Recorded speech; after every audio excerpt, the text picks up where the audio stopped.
Tell me that. Why did the giraffe? What's that rubbish about the giraffe getting a long neck? I said, well, it didn't try and get a long neck. It was selected because, anyway, I went into evolution for him, and he said, but why would evolution do that? I went, well, you think that evolution didn't do anything? There's not this consciousness, there's not this will that a giraffe has to stretch its neck to reach the leaves. One had a long enough neck to survive and pass it. He was going, yeah, but why did evolution? This isn't. But by the way, this isn't the most stupid thing. This is warming up. This is about 8:45. Sure. Right? He said, "Why didn't evolution make a giraffe good at carpentry so it could build a ladder?" Right. Yeah. Okay. No. All right. Okay. So he's thinking around it. He's trying to pick holes in evolution. Yeah. We get on to, I said, well, things are, I said, we can see the speed of evolution in lower life forms like bacteria, viruses, they evolved. That's why soon we won't have an antibiotic that can kill some certain bacterial strains. And he said, and this is about 11:30, then I said, I'm going to bed, right? He said, in the future, they reckon that you'll be able to wake up and eat a yogurt you can have a chat with. I don't know what that means. Let's put a song on, right? And we'll come back to it. So you're going to explain that? Yeah. You've got an explanation? Yeah. The Verve and Sonnet on XFM 104.9. I'm Ricky Gervais, with me Steve Merchant and Karl Pilkington. So let's just get this right. What did Karl say? He's just specifically giving those words again. He said, they reckon, and I said, I'm going to bed. He went, no, really? I said, no, I'm going to bed, Karl. There's no point now, because, it's just like you're talking gobbledygook. You know what I mean? I might as well talk to a pot plant. Yeah. He said, in the future, they reckon, I don't know who they are. Sure. I don't know, people who post things on the internet that he reads. I think the Telegraph. Anyway, complete the sentence. They reckon that in the future you'll be able to wake up. I love it. There's always a little scenario, an embellishment, like this little. Oh, hello, darling. It's your yogurt. Hello. You'll be able to wake up and eat a yogurt you can have a chat with. All right. Well, thanks for that, Rick. I'm looking at you. I'm going to throw that over to Karl now. Right. It's when I was away on holiday, right? I don't normally buy the Telegraph because it's too big and that, innit? So, but they were giving it away for free on the plane, so I thought, ding dong, might as well have it. Mm-hmm. And I saw a couple of things in it. I thought that would be interesting. I saw this thing about the future, and it was talking about evolution and what have you, right, which I always find weird, because I always think that maybe we've sort of done it wrong anyway. Do you know what I mean? I sometimes think by definition, evolution can't get things wrong. Things change, that it's not successful, it can't pass on its genetic material, but if you're around, it's working. If you're around, it's working. Slugs are as evolved as they need to be. Slugs are as evolved as you and me. That's true enough. Yeah, no disrespect, but it works. It works. Sorry, they're around. What's your point, Karl? No, I mean, I think we probably would have been better off staying as a fish.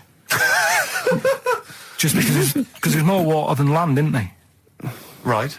And you wouldn't drown. This is why I went to bed. No, I can imagine. I'm thinking of dozing off now. Yeah. No, but do you know what I mean? From, what was it? It was bacteria, it was fish, mermaid, man, onwards and what have you. So anyway.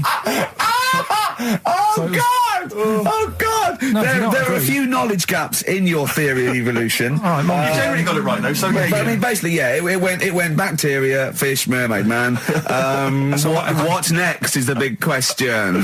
So it was telling you all about this and what have you, and saying how we shouldn't have interfered, because maybe if we wouldn't have invented planes and what have you, maybe we'd be able to fly and what have you, if we really needed to and stuff like that. Okay. So we've interfered with evolution, you see. Right. Well, then it was saying, well, what's the future got? Well, yes, in one way we have interfered with evolution. Yeah, the evolution of the human being in society is changing. It's no longer based on the strongest or the fittest, because medical science can keep us alive long enough. People can pass on their genetic material where without this civilization they wouldn't have been able to. So yeah, there are different parameters, there are different pressures, there are different things that say whether we're going to pass on our genetic material or not. Okay, so in that sense, you're right. And that, Rick, as far as I'm aware, has led to a yogurt that you can eat and have a conversation with. So this is what it was saying. It was just saying, we're living in mad times and that. There's a lot of weird stuff going on. One of which is... And the fellow was just saying, with computers and stuff like that, the way it is, we'll be able to wake up... Go on. Have a chat with your yogurt and have something to eat. What do you mean, have a chat with your yogurt? Because of the amount of... I mean, you have them yogurts already, those friendly yogurts, those bacteria-friendly ones, so this is just a really friendly one. Yeah, they don't... Oh, God! I might burst! Do you know what, sometimes, Carl, I think that we're having a chat with a yogurt. Do you know what I mean? There can't be any difference. Yeah, but then I'm always reminded that would be more entertaining. That would be more informative. God! XFM. To have good songs, me and Steve are working I'm pressing here. the buttons. I'm paid to press the buttons. That's what I'm doing. Has every CD started on time? Then why would they give you Monday off if you just paid to press the buttons? Don't get every other Monday off, do I? So have you stopped doing that now, have you? Well, yeah. Why? Because there's work to do in that. I'm not moaning about it. Let's get on with it.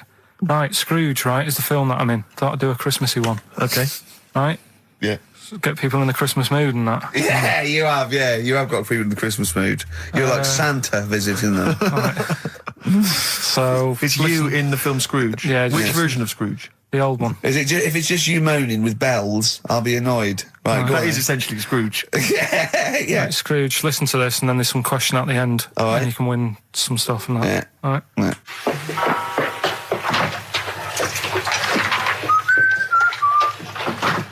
You're late. Only 20 minutes. What do you mean by coming in here at this time of day? Hmm? I've just been doing some Christmas shopping, haven't I? Probably do some more shopping on Monday, because it's my day off, isn't it? Yes, I know it is. You don't have to tell me. Do you want to see what I've bought Suzanne? No, thank you. I don't mind showing you. It's only a Christmas present, isn't it? Just bought some more condoms. Why? Well, I bought some last year. Got 2 boxes. They all got used, so... I'm very glad to hear it. How much do I pay you? Why are you asking? So the presents I buy has got nothing to do with what I earn. Like I say, if I won the lottery, I wouldn't go mental on her. Do you know what I mean? I probably wouldn't even tell her, because I think she'd want to travel around the world and all that, and I'm not into that, to be honest, so I'll probably keep it quiet. Why? Well, once you've been around the world, where do you go next year? Each to their own, though, innit? You know what I mean? Well, what do you want? What for Christmas? Not that fussed, really. And you, it's just as well I'm not that fussed, because do you know I do some work at XFM? Do you know what they're giving me for Christmas present? Nothing? No, might as well have been nothing. 2 CDs. That's it. I was well fed up. I'm sure you will. They give you a list of about 30 albums, and you get to pick 2 off the list. So I've gone for Kings of Leon album and the Best of Bob Marley. Mr. Marley has been dead these 7 years. In fact, he died 7 years ago this very day. Did he? Do you know what sort of donuts Bob Marley likes? It is not my business. No, it's not a proper question. It's an old Peter Kay joke. He likes the ones with jam in. Do you get it? Garlic bread. It's good, isn't it? Excellent. Oh, Carl, well done. Karl in Scrooge there. The only man more mean and depressed generally than Ebenezer Scrooge. Oh dear. Oh. What's the question, Karl? Well, if people have been listening from the start, right? What albums am I getting? Yeah. Is that good? Mm-hmm. Good, yeah. What albums am I getting from for working for this place for 6 years? All right. Ricky.Gervais at xfm.co.uk. Do you want to apologise once more for anyone you might have offended over the year? Yeah, like I say, I never want to upset anyone. We're just chatting about stuff. It's just chatting. It's from the heart. You see something, you say, "Oh, it looks a bit like so and so," or "Isn't it a bit?" You're not really, you don't really try and hurt anyone's feelings, do you? But I think most people know that. And I've got to apologise for laughing at anything you say. I actually can't help it. Again, it's not vindictive, but when Karl comes out with some of the things he says, it's impossible for me not to laugh or react. So have a Merry Christmas, everyone. Well, before that, Rick, is there some final for the year Monkey News? Tell you what, let's play a good song. Okay. Right, we'll have a bit of Monkey News, and then that's it. A bit of Amy Mann, then. Yep. Brilliant, this one. I brought in Metal Christmas, is that all right? That's my only request from this show, that we do play Paul Di'Anno's version of Santa Claus is Coming to Town. The rest of it's over to you. Yeah, we're going to play some Christmas tunes, we're going to play some, our favourite hits of the year, but mainly this is the rock programme. This is the rock programme. What worries me, Rick, is there's a lot of people who listen to our show and they're not regular XFM listeners. They just kind of crawl They're out not of their regular morphine people. stupid on a Saturday afternoon, put the show on. So they might not be familiar with the Ian work. Canfield is a young man. He's been in He's about 14. He's been in radio. It's weird, he's 14, but he's been in radio for 15 and a half years. He was weaned on the milk of Avant. Yeah. Right? And he's going to be the new rock god, aren't you? Well, I'm trying. Yeah. No DJ Canfield. Just go, yeah. Right? And over the 2 hours, I want to work out the 4 pillars of rock, right? I want 4 names, 4 pillars of rock, right? Huge rock pillars. And then I want the king who stands astride them like the archangel of metal. So we'll be asking Ian, every few minutes we're asking, right, who's your first pillar of rock? And then, keeping the one that stands astride them. Okay? And how many do we need? Well, we need 5 names then, don't we? The 4 pillars of rock and who stands astride them. Right, okay. Like the Overlord with these Axe Attack albums. Yeah. Yeah. This is Oasis. Christmas. Oasis doing their version of Merry Christmas, everyone. It's Christmas. It seems only appropriate that we play the occasional Christmas tune. There aren't many decent ones. We will be playing the greatest, not just Christmas, one of the greatest songs of all time, but certainly the greatest Christmas tune of all time, Fairy Tale in New York. Is that going to be the version done by what's his name out of Boyzone? Has he done one? Yeah. Because he's lived the hard rock and roll life. What's his name? What is his name? Ronan Keating? Yeah. He wasn't bad on Room 101, actually. I think he's lightened up a little bit. Good luck to him. Yeah. Yeah, I do as well. Yeah. A lot of people ask me, Canfield, I'm sure you can you've probably got experiences of your own that you might want to talk about, but people ask me what Ricky's like in real life. And I don't want to get grotesque. It's Christmas, people are listening, people are eating sandwiches, but he has a flatulence problem. I don't know if you're aware of this. It is. It's not a problem. Right. Well, it is for us. Yeah.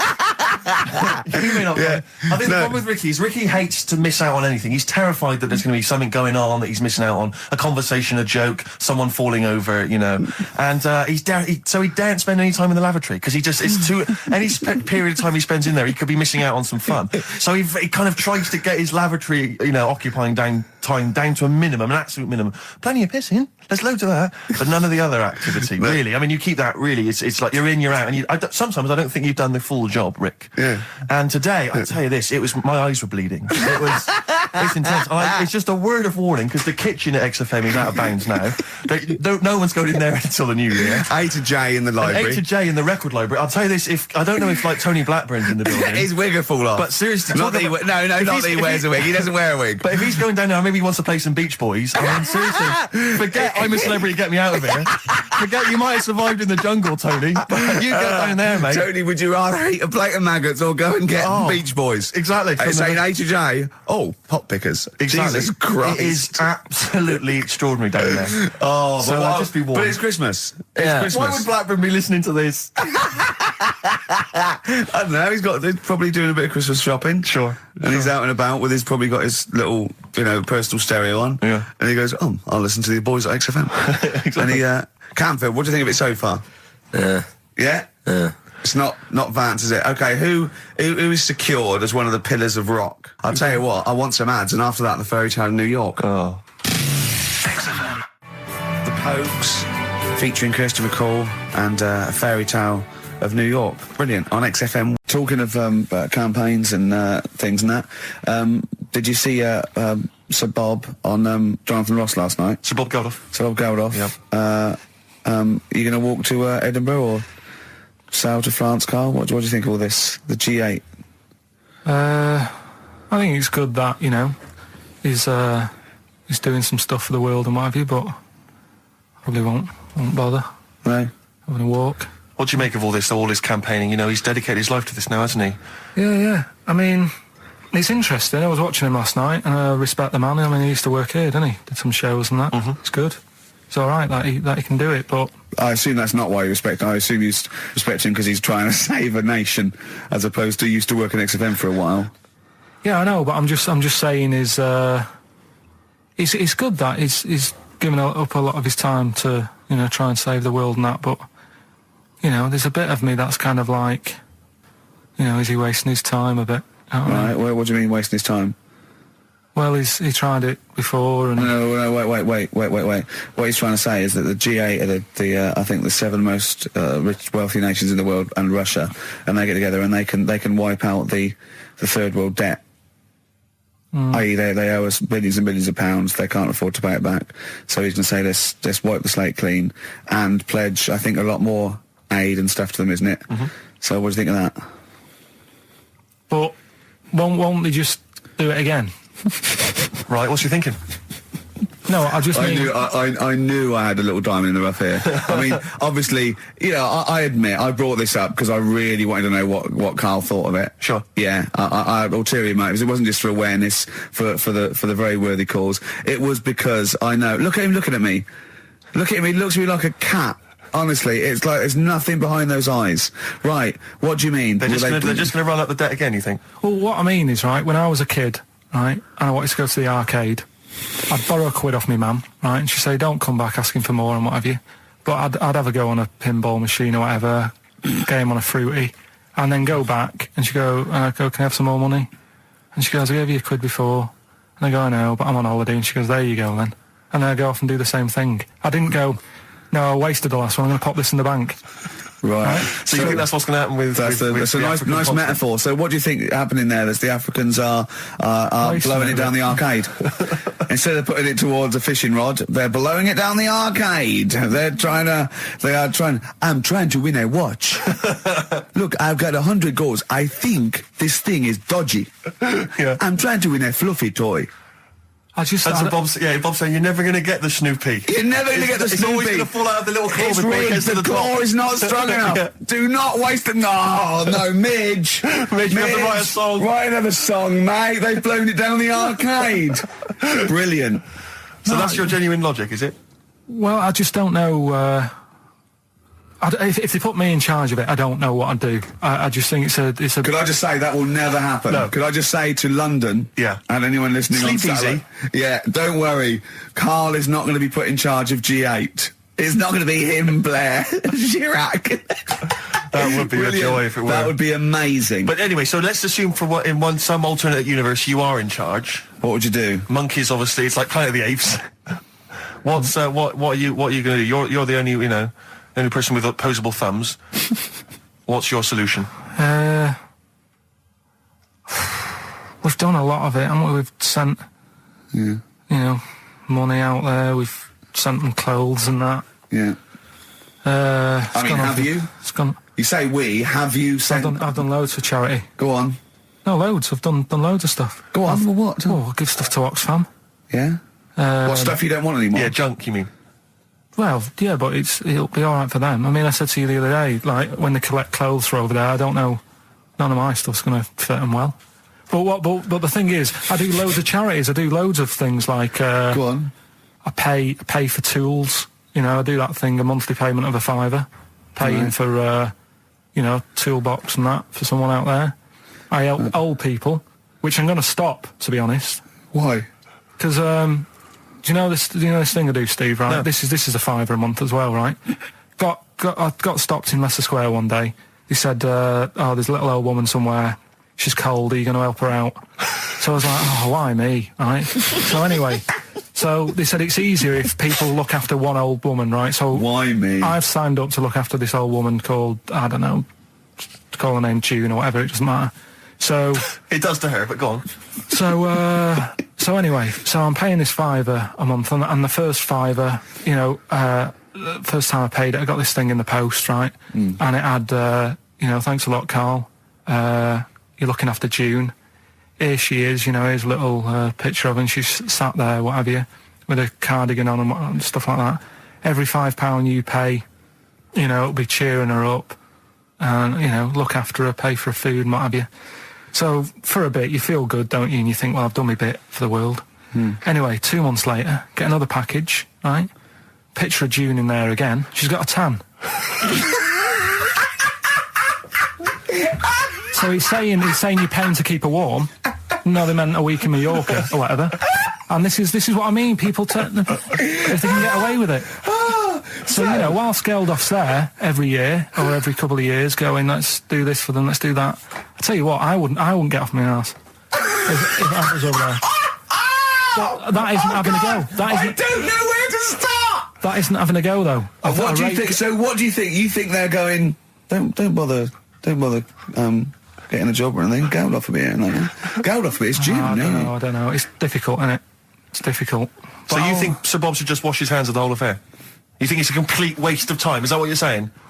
That you should just leave them to it? Just leave them to it. Let them sink ever more into debt, ever more into hunger. You just think that should just carry on? Do you know what I think he's saying? I think. Now, I'm not putting words in your mouth. Are you saying they blew the last lot we gave them? They've got to learn a lesson. Is that what you're saying? No, I'm not going to say that. I'm not going to say that. Is that what you're thinking? No. What are you thinking? I'm not thinking anything like that. All I was thinking is about this gig, it might have been better to do it, like, rather than, I don't know, ruining a grass field in Edinburgh and that, do it out in Africa, right? Get people out there, get the tourists up, do you know what I mean? Get a load of people out there. They've got loads I don't reckon he's going to get people to walk to Edinburgh. I very much doubt people are going to fly to Addis Ababa to see Coldplay. Cheap flights and what have you. Right. Hot dog stands and that, locals will love that, right? Job done. Brilliant. Let's put him in charge. Yeah, just for one day. Let's put him in charge of Live Aid. If Bob Geldof is listening, I know you respect him because he used to work on XFM. No, but Bob, if you're listening, please, I would love, oh my God, a conversation, Bob Geldof talking to, forget Kate Bush, forget Halma. That would be amazing. Can Bob please call in and speak to Karl? No one call except Bob, so we know it's Bob calling. Right, get on the phone. What's the phone number? Can't we talk to him next week? He might be busy next week. No, he's got stuff to organise. Don't worry about it. Don't worry about it. We can talk to us next week. All right? I'm not going to go. I'll go through the phones. It's mental. Starving. I went to what is meant to be the best restaurant in the world on Wednesday. Yeah, sure. He must be famished. Well, Jonathan Ross booked a table there. It came out. I think he's been trying to get there for a while, and I think there's a waiting list and everything. Right? And he's got over here. You're walking straight in. He's walked straight in with that. Yeah. Me and Jane went along with him and Jane to the Fat Duck in Bray. As it was voted the best restaurant in the world. Okay? Right. And it was incredible. I mean, it's across from the restaurant and sort of Barnum. They do, just incredible food. But all the way there, I'm thinking, well, I can't eat stuff in normal restaurants. I don't eat red meat. I'm squeamish about things like seafood, anything that's a little got too many legs, or was a crustacean once, or feeds on worms. I knew that one of their signature dishes was snail porridge. So I'm thinking, I'm not going to be able to eat anything here. So I was thinking, I had something to eat before I went. And I was thinking, they better not have mucked around the bread, right? Got there, beautiful. And it was really quite fantastic. And I let them know straight away, that I was a Philistine, and they really accommodated me. You know, I didn't have the snail porridge. They put mushrooms in my snail porridge, which was more of a risotto, and there's tasting menus and that, and it was really fantastic. But Jonathan, halfway through, on the way there, I don't like travel well. On the way there, he actually phoned me and said, "Why are we taking you to this restaurant?" Good point. Very good point. They know, even if I go around there, they cook me sausage and mash. Yeah. Or, do you know what I mean? Well, you have the palate of one of those kids from the Jamie Oliver school dinners programme. They've got the lovely Jamie Oliver cooked, kind of ratatouille, but they're going for the sort of chicken Twizzlers. What's wrong with chicken? I love chicken. I like the chicken I can eat. I'm squeamish about red meat. There's nothing it's a mixture of, it's not morals. There's only one thing I don't eat morally, that's veal. But the other thing else is just like, if it's got eyes and legs and things sticking out of it, or but it hasn't got eyes and legs things sticking out of it. What are you talking about? I mean, it just infuriates me. I actually got to a point now where I refuse to eat out with Ricky, because I can't, it just sucks the life out of me. It actually makes me depressed. I can't enjoy the experience. If you go to an awards do, they bring out lovely food, 3 courses, always and lamb. You're whinging. You're always salmon, whinging. Which is hardly cooked, followed by lamb. Lovely bit of lamb. Who doesn't think lamb is the best of all the meats? Oh. And you whinge, you complain, you look at Jane like a little boy who's like, oh, Mum, why have you brought me here? You are just... and I tell you, and I put it at the, I don't want to, badmouth people, but I suspect it's your family. I suspect it was your upbringing. I imagine that if I came to your house, late 60s, early 70s, came round to your place in Reading, it would have just been the smell of chip fat. Always just on. everywhere, Chip pervading, just one of those chip fat fries that's just, like you say, constantly, 24 hours a day, I used to eat just things. bubbling away. I used to eat beef and pork and that, and I used to have to, eventually, when I was getting sort of squeamish and getting older, I'd make her burn it so much that it was just like chewing on a piece of leather anyway, where I couldn't stand the sight of blood or so. A salad in your house would have been I'll tell you what a pickled onion and a packet of crisps. No, a salad in my house, right, was when it was summer, we were out in the garden, lovely salad, grated cheese, grated egg, 2 bits of beetroot with your leaf, a pickled onion, and a packet of crisps. And that was a salad. But now is that? Do you agree that is probably the reason why you've got this palate? And I don't even. It's not even a palate. That's too nice a word to use for it. I've got more squeamish as I've got older. Because I say I used to eat beef and pork. What do you mean squeamish? I don't understand what you mean. Squeamish. If I suddenly think about it, I can eat like it has to be blasted. It has to be unrecognisably an animal. You know what I mean? I mustn't see a bit of pink or a bit of fat. So if we were in biblical times, and you're there, and Jesus Christ has just fed 40,000 with some fishes and some loaves, you'd be going, I'm not into the fish, JC. I say take the head off, really cook it, take the skin off. I can see a bit of spine. And unless that bread is mighty white, I'm not interested. No. Yeah, but the thing is, what he hasn't said is, he gets frustrated because we have to go from restaurant to restaurant for something I can eat. But the reason we've only got about 3 restaurants to choose from are that because he doesn't want to spend more than a £5 at lunchtime. At lunchtime? If I was going out of an evening, you'd spend a decent amount of wallop. But lunchtime, Would you? You'd be happy to spend 20 quid on lunch. Imagine that every single day. There's no one out there who's eating lunch 20 quid a day on lunch. It's crazy. You don't need that much food at lunchtime because I know what happens. You go in there, you have some kind of Thai green curry for lunch. You're asleep by 1:30. We're trying to work. We're trying to write TV shows, and you're dozing off like one of those giant anacondas that's just eating a sheep and is slowly digesting it. It takes like 3 weeks. He doesn't eat Karl. He does not like the spare. He'll walk a mile out of his way to get a sandwich that's mostly bread that only costs £1.20. It's about value for money, Rick. That is all it's about. To tell me, I remember Oh, come on, let's having an argument over that 50p that time. I'll tell you what we could do, Steve. Like Smiley Miley and that used to take the Radio 1 Roadshow out. Oh, man, that would be amazing. Come on, should we take it out? Hello, Bournemouth. Yeah, how many miles have I done? Don't care. No, should we do this? How many miles have we done? Well, XFM's down the road. Yeah. 1, yeah. Should we take it out the road so they can see Karl Pilkington? To be fair, though, I mean, you're not really keen to leave W1, are you? Oh, we wouldn't. Right, so where exactly would we take the roadshow? We'd do it outside. Outside the building? Yeah. Right, okay. And what would we do? It's called a roadshow because it's in the road, and I imagine, isn't it? And we'd give away T-shirts? Throw in T-shirts, and then we'd have a band. Hat. We'd have band playing. What was that band playing tonight? I forget, something Diesel, was it? Yeah. See, instantly forgettable. I mean, that was my point, really. we could have them on. Yeah, great. Yeah. We'd get a couple of celebrity pals down. Someone from Big Brother 2. That would be ideal. Well, Josh, the other little gay fella. Yeah. He'd come on, just wave. Yeah. I'm beginning to like the idea. Yeah? Brilliant, yeah. So we'll have Josh, something Diesel, we're playing the Bull and Gates now, whatever it is. Yeah. Right, I'll throw out some T-shirts. Yeah. And then Karl will do a live Rockbusters.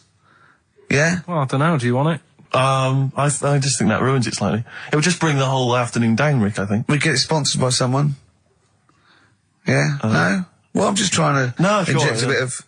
Read the prizes, what they would have done. There's a PlayStation game here. I guess it's maybe not been released yet. It's a little demo of that. What's this? The American Song Poem Anthology. I don't exactly know what that is again, but lots of songs on there and a couple of compilations, arbitrary compilations, the Club Anthems compilation, the best summer holiday album ever. Wow. You've certainly sold it to me, Steve. The best air guitar album again. Brilliant. And an old edition of Only Fools and Horses. So, you really haven't put the effort into the prizes, Karl. So if that's the prizes, if that's the whole point of the competition, and they're the best prizes you could conjure up, in God's name, how bad are the clues this week? That's why he doesn't want you to do it, Karl. Oh, we won't bother. Forget it. Doesn't matter. Good. Excellent. One of them, right? Mount Everest. Go on. I need more. Right, well, there's a problem. Yeah. Because people are leaving rubbish up there and that. And, like, people, whoever owns it is saying, oh... Whoever owns it! He's saying, forget this. They're leaving a mess and all that. But do you know why it's called Mount Sorry, Everest? what was that? That's one, is it? That's one. There's rubbish on Mount Everest. No, How many people go up there?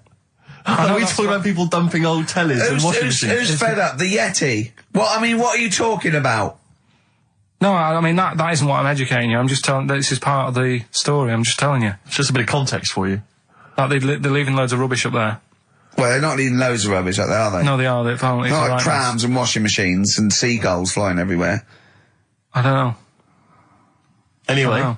But anyway, do you know why it's called that? You know why it's called Mount Everest? Why it's called Mount Everest? I know the mount bit.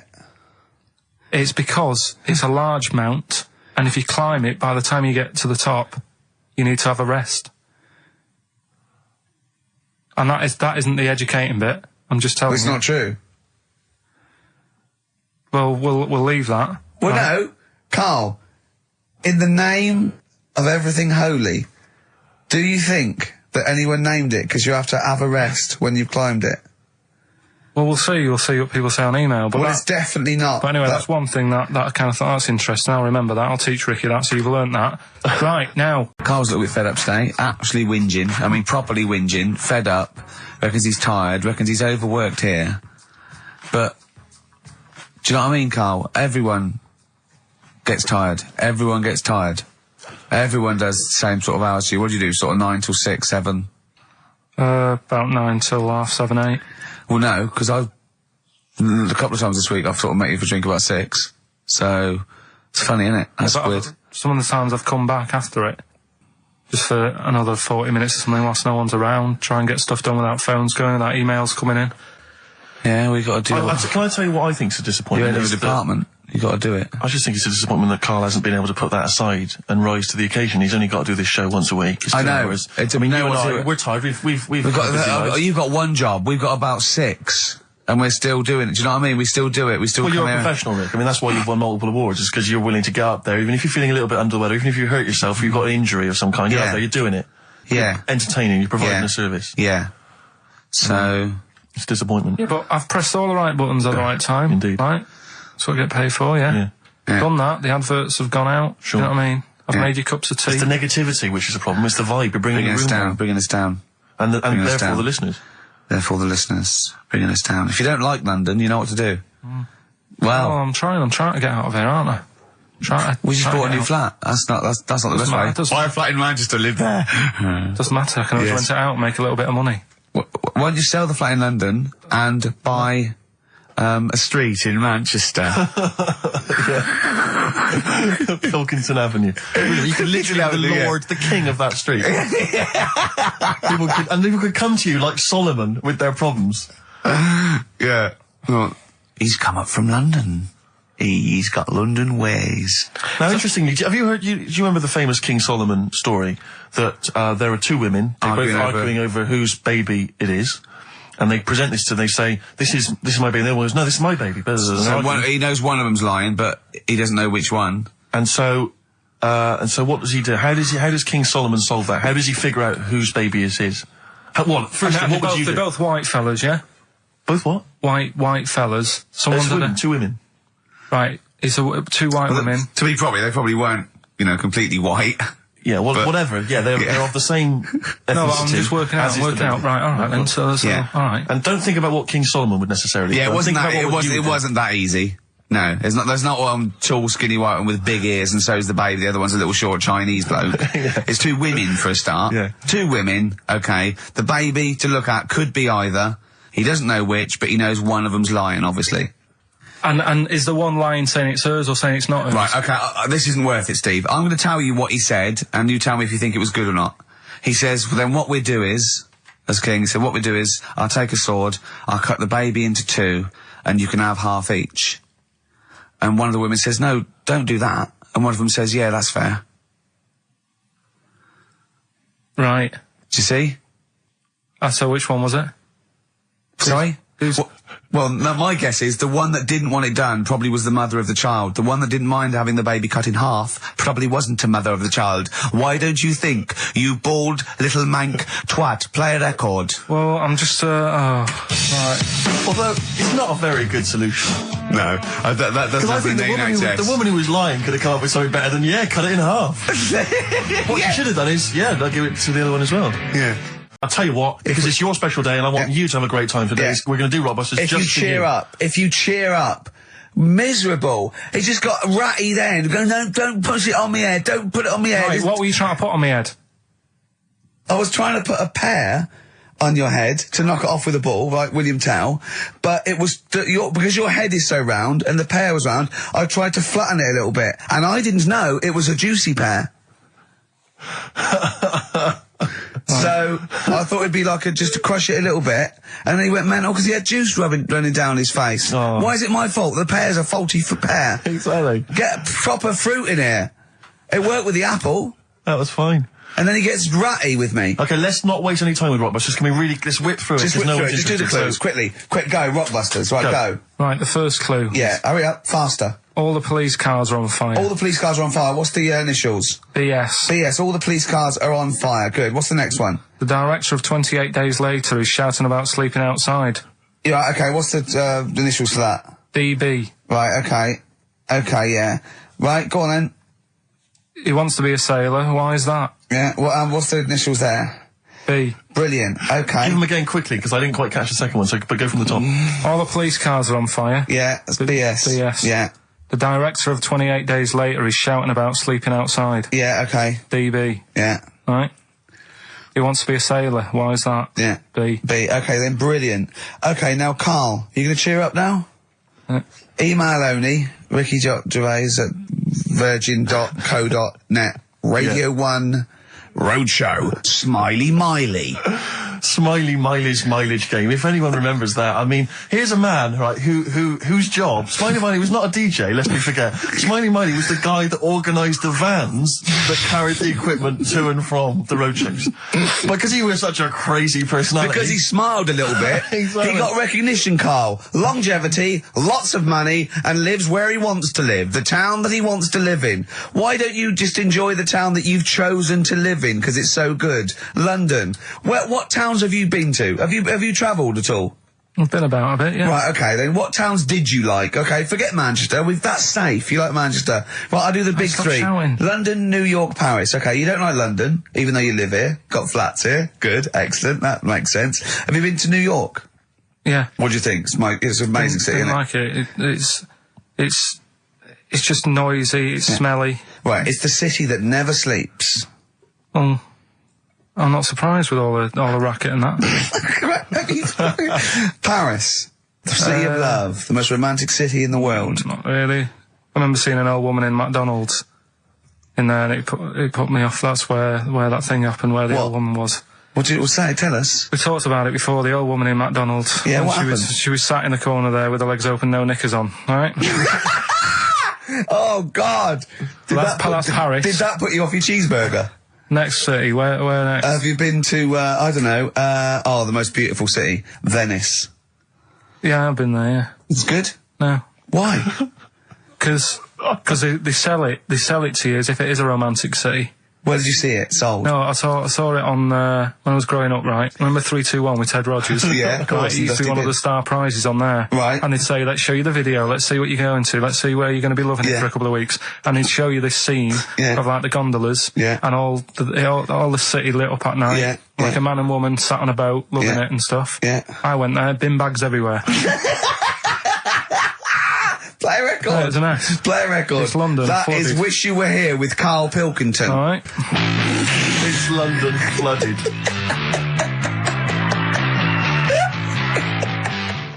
Black Rebel Motorcycle Club. Stop. On XFM. Karl's back. He's cheering up a little bit. Because I think he's vented his spleen a little bit on cities around the world that aren't as good as Manchester. So, is any of your family left in Manchester? Because they all moved away, didn't they? You came here. Your dad's moved to Wales, for Christ's sake. Well, your family are all around brother joined the army. Get anywhere. Just take me anywhere. I don't know where he is. His sister's moved away, so no Ireland, one... Yeah, there you go, you see? So, that's just one family. That's one family who love Manchester. Exactly. All right? Tell you what, Steve. Go on. I did find out in the week. Yeah. World record, right? Person with the longest trump. With the longest what? Wind, fart. Right. Right? 2 minutes 42 is the world record. Okay. Right? Well, I'm immediately thinking about a relative of yours who I'm sure did longer than that. Who still lives in Manchester. Auntie Nora. Now, Auntie Nora did it for how long? 5 minutes, wasn't it? Starfighter for 5 minutes. But, unfortunately, she was the only person in the room. Whereas I think, which one's alive, Ross or Norris McWhirter? I don't know, actually. He has to be there. Yeah, I think he actually has to He'd have to be there. Would you want to be there?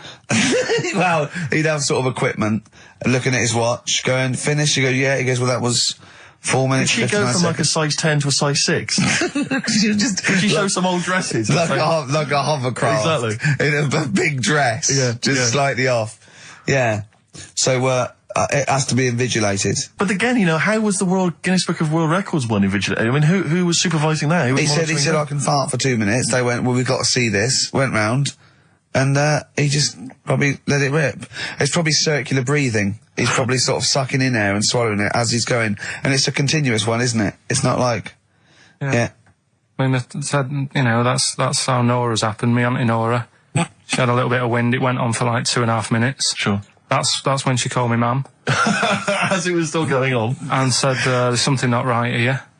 I'm leaking. She said, oh, can you send your dad round? You know, my dad. Yeah. Sent to me ma'am. With a cork. And, with a lighter. Yeah. I think this would be the best one I ever. want to show the kids something. He said, I'll be there in a bit, get the windows open. But what it was down to, because I was talking to my mum and dad about it. Is she the one with the split tennis ball? Yeah. Can we not talk about that again? I was talking to my mum and dad about it, saying, you know, why do you think it happened and that? And it's because she never chucks food away, right? And she'll sort of mash it all up. And she's got all these ice cream tubs in the fridge that are just full of like water. Old mashed up food. Really? And she prepares everything. Right, she doesn't work, she's retired now, she's got nothing to do all day, but everything's got to be ready Still for her. Still calls in sick. Do you know what I mean? Everything's got to be done. Even though, if you're going round to her house and you're going there for tea, it's like, what time are you coming? And it's like, well, I don't know, maybe 5, maybe 6. Yeah, you're well, late, because you're late when you have to meet us at 5 or 6. Do you know what I mean? That's what... So, sorry, when you say she mashes up food, she literally takes the remnants of a dinner, could be sort of some... Anything. And just smashes it all up into a... Yeah. And then what does she do with it? Put it in the fridge, and she's got it in the fridge, it's like January, February, March, she's got all these ice cream boxes that are just full of... But she doesn't... She reheats it and eats it. Oh, then she, puts it in a pan. I thought she was just keeping it as a souvenir of each meal she'd had. No, put it in a pan, warm it up. Oh, that's what it is, it's just... A lot of vegetation, is it? Yeah. Why has it only happened once, or does she save it up once a year, just let it go? I don't know. Well, she is mad, Yeah, she sounds potty. She doesn't answer the phone anymore in case there's a burglar checking if she's in. It's like, well, answer it and then they'll know you are in and they won't come round. Yeah. Mental. Well, they can't be sure then, can they? What do you mean? Well, if there's no, well, maybe it's someone they are in but they're hiding, whereas if Auntie Nora goes, it's Auntie Nora. We can she'll be farting. We can sneak in when she does a loud one. Because we'll be aware of the telly, what's stopping it? It's got a valance round it. It's got caught on the cap. So, have we got a recap on Rockbusters? No, just has anyone got the right answers? Has anyone got the right answers? Let me just check here. Here's one from someone who just says, he's given an answer, answer to number 1, I. Number 2, don't. Number 3, care. Right, okay. Is he close? Has anyone got 3 answers? I can't find one with 3 answers. So, again, you've done something wrong, Karl. No. No. This isn't radio. Play a record. There you go. Someone's got it. Give it to them. Fine. Okay, give us the clues again. We'll give the answers straight away. No fanning around. Yeah, right. It's really pointless. Number 1. Yeah. All the police cars are on fire. BS. Yeah. What was that? I can think of something. Go on. Blazing Squad. Brilliant. Okay. Right. The director of 28 Days Later is shouting about sleeping outside. Yeah. That's Dan Yell Bedingfield. Right? Danielle Bedingfield. Right, we'll never let him do this again. I told you I washed my hands of it. I know, but I just thought... Why did you let him? Why'd you... Because he was grumpy. But this is what happens. Look what's happened. Danielle Bedingfield. That's what happened. The director of... So Danny Boyle, so Dan, right, all that for Dan, but shouting about being... Danielle Bedingfield, right? What's the last one? He wants to be a sailor, why is that? Yeah? Beyonce. What does that mean? Beyonce. He wants to be on the sea. Play record. You're never doing it again. You just signed your death warrant. What have we done? You're never doing Rockbusters again. And if Monkey News is about, they would ban that as well. And we're serious this time. So Joe in Catford, stuff off to you. Oh, I can't believe what we've done. He's even doing the shout out. There you won. Well done, that. What have we done, Rick? What have we done? X. Karl, have you ever logged on to Friends Reunited? It was the site that everyone was talking about last year. No. Are you aware of the concept? I've heard about it, but there's no one from school who'd want to see it again, really.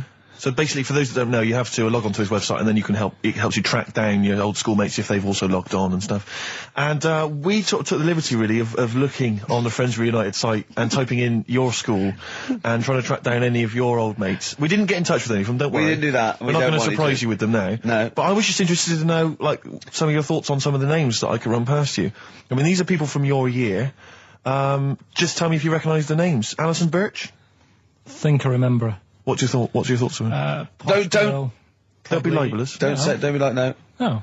No. Posh probably did pretty well in history and that. Sarah Morris? God, yeah. Remember her. Go on. You're grinning. What's the thought? Go on. No, just she was alright. She was a popular one. What does that mean? She was nice. Yeah. Okay. Okay, what about Darren Buckley? He was one of my best mates. Was he really? Yeah. Seriously? Yeah. What do you reckon he's doing now? Do you still keep in touch? When my mum and dad were still in Manchester and they had a butty shop, he used to go in because the bookies was next door. I know the way you paint a picture. If you did this in your history exam, Karl, you will walk it. Go on. So your parents had a butty shop, there was a bookies next door? Yeah, and he liked having a bit of a gamble, so he used to, I think he works for some insurance company. Do you think that his fiancée Beth knows he's got a gambling problem? Or that his 2-year-old son Lewis? No. Yeah, they live in Cheadle Hume. Hume. Cheadle Hume. He must be doing well. He's still supporting the Blue Army and frequents the shrine on a fortnightly basis. Funny thing with him is, right, when I used to stay over at his house, and his dad was a copper, and I remember his dad came down and said, right, I want to see you two. I was like, oh God, what's happened? And got us round the table. And he said, do you know much about drugs? So we were like, what's all this about? So he goes, you know, they're not good for anyone, you know, the stupid thing to get into. And we're like, yeah, we know. And he went, you know, do you? We said, yeah. He said, what's this then? And he'd found something in his bedroom, and it was a Skittle. What, the sweet? Do you know little sweets with the S on it? And oh, really? Drugs. Yeah. So he said, well, yeah, it's a Skittle. Yeah, I know what it is. Oh, he was bluffing like that as a slang word. Yeah, he thought because he was a copper, he probably had to be down with all the terms and that. So we said, oh, it's a Skittle. And he said, yeah, I know what it is, but what's it doing in your bedroom? Oh. It was like, no, it's a toffee. So, Darren there. Yeah, I know, it's a toffee, it's a squib, it's a, yeah. Karl, more people from your past. Debbie Carr? Yeah, she was another nice one. What does that mean? Is that a euphemism? No, she was one of them that you'd sort of go, she's nice, but she'd never be your girlfriend. Do you know what I mean? She was, not really. Even though she was in the same year, she seemed a lot older. Right. And like, wasn't a teacher, was it? There was 3 of them who all hung together, and they seemed to hang around like the older kids, the ones who looked like men. Do you know what I mean? Yeah. What did you look like then? Well, it's just that I had youthful sort of looks, whereas like the older ones had like beards and stuff. It's the gang of boys in the 5th one with beards. Were they smoking pipes? Come over here, me filly. Oh, Debbie Carr, come over here, you little beauty. No, but she was like... I love that. They were hanging around with beards. There's the big boys. Oh, fishing. That's lovely beards. What do you I mean? just see a whole row of George Bernard Shaws. Brilliant. How do you do in history, boy? Yeah. Think got any? You're an idiot. Oh. They were like, you know, I'd be there sort of punching people in the arm. Oh, that's a great game. Oh, I love that, punch people in the arm. Is that part of the Olympics now? it's, I think it was exhibition this year. Right. But it's going to be a pro next year. It's going to be the Winter Olympics because you've got to do it in just a cap sleeve shirt in winter. Yeah. So you're playing that? She, but whilst I But she didn't appreciate that. She used to go, ow! No, I always think whilst I was doing that, they were like the Charlie's Angels and they'd be sorting out a mission somewhere. Because they were really like, there was something about them that you thought, they're special. They were private detectives. What do they work for a man they never see? Okay, well, here's a name I'm interested in because, let me just tell you the name first. Adam Clifton. Oh. Go on, what are your thoughts on Clifton? He was one of them kids. He was all right, but he had that thing when if you didn't have enough milk, he had like wrinkly hands and like white bits in his nails. Oh, because he didn't have enough milk. Yeah. So therefore, you didn't like him because you didn't get enough milk. This is not to be confused with the two people with the big heads and the webbed feet, is it? Webbed hands. Well, this was interesting. They weren't related. They must have been somewhere along the evolutionary sort of trail. Do you know what I mean? They must have come from the same sort of stock. But you wouldn't have liked him. It's just one of them people. He was all right, but before you say any more, on Friends United, you can leave a little message which explains what you've been doing and what your life's like now. And most people leave maybe 2 paragraphs. Yeah. Adam, I've printed it off. He seems to have printed. I think there's about 6 pages here of stuff. He keeps updating it, and he just basically lists his memories about everyone. Okay, at the school and what he thinks of everyone. And he says, I often see Simon, he's doing all right for himself, self-employed illustrator, Mark Cooper, Karl Pilkington. Right. And your name comes up. Now, I don't know if you've told us this story. I think you may have done, but I can't remember the facts about it. It just says Karl Pilkington with his pet bird. Was it a magpie? I can't remember. He brought it to school to show everyone and it flew away. Oh, God. Oh, no, they do that, don't they? You show them what was the story there, Karl? You give them seed and they just leave. What do you mean? Well, this sounds like Kez. Well, that's it. I was a big fan of Kez. And it was the time our dog had just died. Yeah. So I didn't have any pets and the cats were always getting run over. Yeah. And so we didn't want any more pets. Yeah. But there was a magpie that used to fly about on the estate and I managed to sort of tame it. And in the end... With a chair and a whip? What do you mean you tamed it? Well, just used to sort of hang around it and talk. But how did you get hold of it? Did you catch it? Well, eventually, yeah, it used to just come to me. And the annoying thing was, it got to a point when I wish I hadn't bothered. Because it used to pop me bike tyres. It used to sit on like, if I was talking to my mates and I was on my grifter. I love the way he just throws things in. It's like an Alan Bennett play.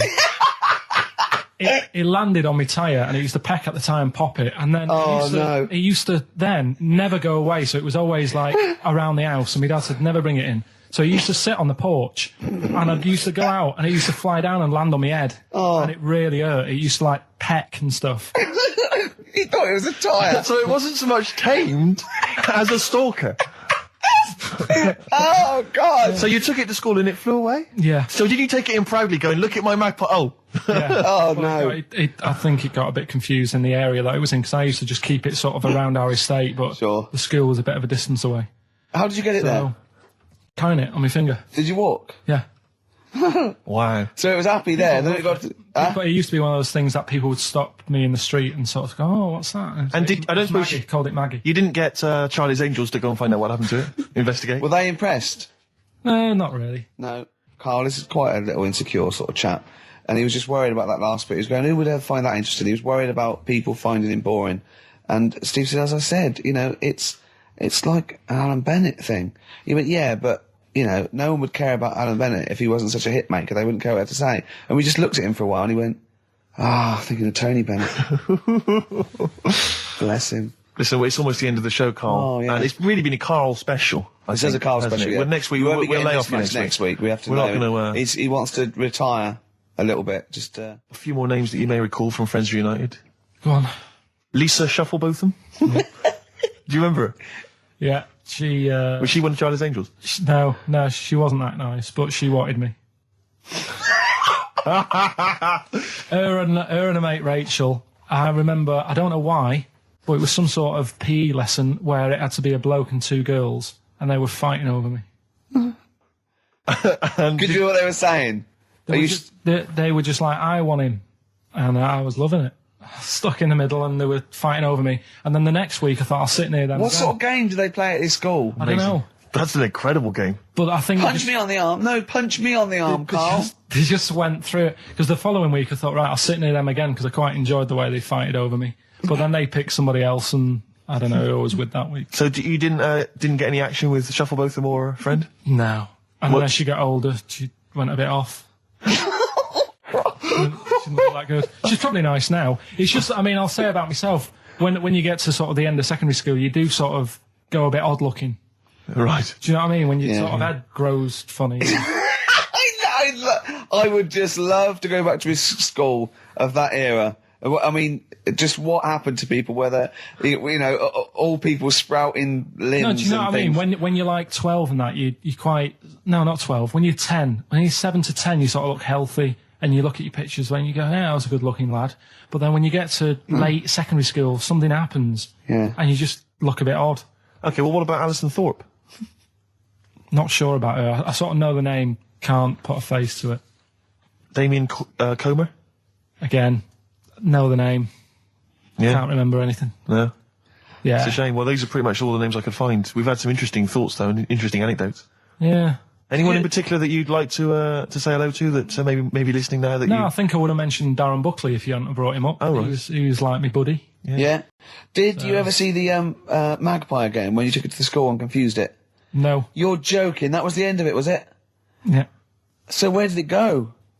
Probably to some other kid. Because, I mean, actually, it probably got killed. Because if it was being that friendly with other people, some people might have took advantage of it.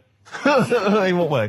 Well, there was a programme on the other week about... What, in the way that Shufflebotham was trying to take advantage of you? There was a programme on the other week about bear whisperers. Yeah. And some blokes got really friendly with a bear. And then when they were leaving that area where the bear was, they said, oh, we've caused a problem here because there's some bear hunters coming in and moving into this area. And it's going to get a bullet if it acts like this. So they had to scare it away, and that's what I should have done with Maggie. I should have terrified it a little bit so it wouldn't trust humans. Just introduced it to some of your schoolmates, I'm sure would have freaked it right out. Well, the ones with maybe that was why it fled. It didn't see. It didn't see those two fellas with big heads and webbed hands coming towards it, did it? That would have terrified anything. It's like a scarecrow, like two walking scarecrows. Listen, have we got time for a song for the ladies? What's happening? We've not really thought. Quick, just do it. Thanks very much. Well, hang on, no, we haven't lined anything up, have we? I was going to play Mary Lawson and that for you. And then is this going to be the final track? It has to be. It would be, yeah. We've blown it. We've blown it on the Karl special. We have indeed. I'll play it next week. So Karl there's got an E at history in GCSE. Any history teachers, anyone who can help Karl out, I think we should try and register him and take it this June. So what's your homework for this week? You've got to read about Che Guevara, haven't you? The revolutionary leader. Yeah. Okay. Do you know anything about him at all? Have you got any basis? I just know that if you want to use his face on your business, it costs a lot of money. Do you know, like, if McDonald's wanted to have him as, like, instead of Ronald McDonald? How does he do it? Steve, how does he do it? He said, I'd never go on a reunion, though. So I'd never do that. What, a school reunion? Yeah, and he wouldn't want to see anyone. And I went, well, I said, wouldn't you want to see those two lads with the big heads and the webbed hands? Oh, yeah, these were people you went to school with, weren't they? Yeah. Well, I didn't knock about with them. They were in the class. What were they called? Freaks. Right. Right. Okay. And he said, no, I wouldn't want to see them. He said, because what could you say? Oh, you haven't changed much. Right. And he said, they wouldn't go anyway, would they? I said, why? He went, well, they didn't have any friends. Right. And I said, well, weren't they friends with each other? And he went, no, that would have been too obvious. Like, they passed each other and went, no, I know it's tempting, but let's not. Everyone would think that's just what we were going to do. Let's not do it. Yeah. So they didn't even hang around with each other. No. See, I must say, in my head, I've got something like it's like some sort of extra thing from Blake 7 that they're like some sort of lagoon monster, but they just had slightly oversized heads, did they? See, does your head grow? Your eyes don't. Does your head? Because maybe they've got to a point now that it's all sort of caught up with each other. Well, at the time, the eyes were very small and the head was huge. Just a very big head. And yeah. I mean, the fingers aren't going to change. That's not. They had webbed fingers. It was like the penguin in Batman. Really? Are you sure? No, honestly. Are you sure they weren't wearing mittens? No, seriously. Yeah, it wasn't home economics. They weren't getting some out of the oven, a very hot dish, were they? Every time you saw them. But why were there two, but they weren't related and they weren't friends? I don't know. I suppose it's like asthma and that, innit? Some kids have it. And it just was a coincidence. Yeah, but asthma's quite a common thing. Webbed hands, Carl. Yeah. I don't know. You don't think of it, do you, when you're a kid? You just sort of... when you first see them. Yeah. There goes the frogmen. Do you do that? I imagine you get caught staring at things. Yeah, do you go up to people with problems and go, Mummy, is that a monster? Well, I was telling you one about when I used to go with my dad in the taxi. Oh, yeah. Tell us this story. Well, your father was a taxi driver? My dad he had loads of jobs, which he did back then, and they don't do that anymore, do they, people? They don't have loads of stuff. Sure. But at one point, he had a black cab, and I used to go with him. He used to get a beer crate and put it in the front of the black cab and sort of sit just next to the meter. And anyway, we got this call, and the guy on the end of the radio said, "Oh, you've got your son with you, haven't you?" So he said, "Yeah." So it's just like, we've got to pick up at number 11 Village Lane or whatever. And I said, all right. And it was this woman. It was like a woman version of the Elephant Man. Wow. The Elephant Woman? Yeah, it looked like...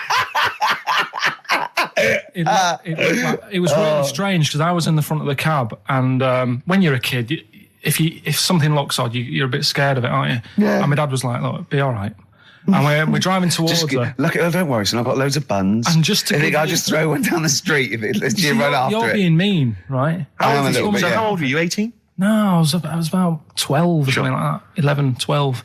And as we got closer to her, it looked like she was holding like a bag of spuds on her shoulder. For a snack. Right. And her head was all a bit mangled and messy and that. And my dad said, whatever you do, don't stare at her face. Yeah. And she got in the back. Because you turned into stone. Well, she got in the back, and I had like the mirror, the driver's mirror thing, and sort of having a look, trying to work out. And he said, don't stare at her face. I couldn't work out where her face was. It was that weird. Oh, God. So I'm not sure you're from Manchester. I think you're from like Narnia or something. Yeah, you got frog boys walking around. The Lord of the Rings. That got like the claws of a lobster and the head of a toad. Yeah. And you got women getting in with spuds for heads. I mean, what is this not the place you grew up? This is mad. Oh, you can't believe it in London, can you? You come down and go, look, symmetry. It must be amazing. It must be a thing to do with upbringing, though, mustn't it? And because again, do you know, I've said to you before, years ago when I was a kid and didn't have any worries, good-looking lad, you go through it a bit. Have a few more worries, and you look knackered. Now, back there's a lot more worries and stuff, so you get a lot more freaks. Whereas in London, everyone's like happy, aren't they? I love the fact that stress can cause your fingers to fuse and your heads to grow. No, but if she must have been really stressed to have a head. Yeah. She was she an accountant or something? You know what I mean? But what did she do? What did she say? Where was she going, by the way? She couldn't speak. London Zoo, please. I think she was going to like to the fair. Seriously, honest to God. On my mum's life, she was. Because at the end of the day, that's a good thing with animals. They don't judge you, do they?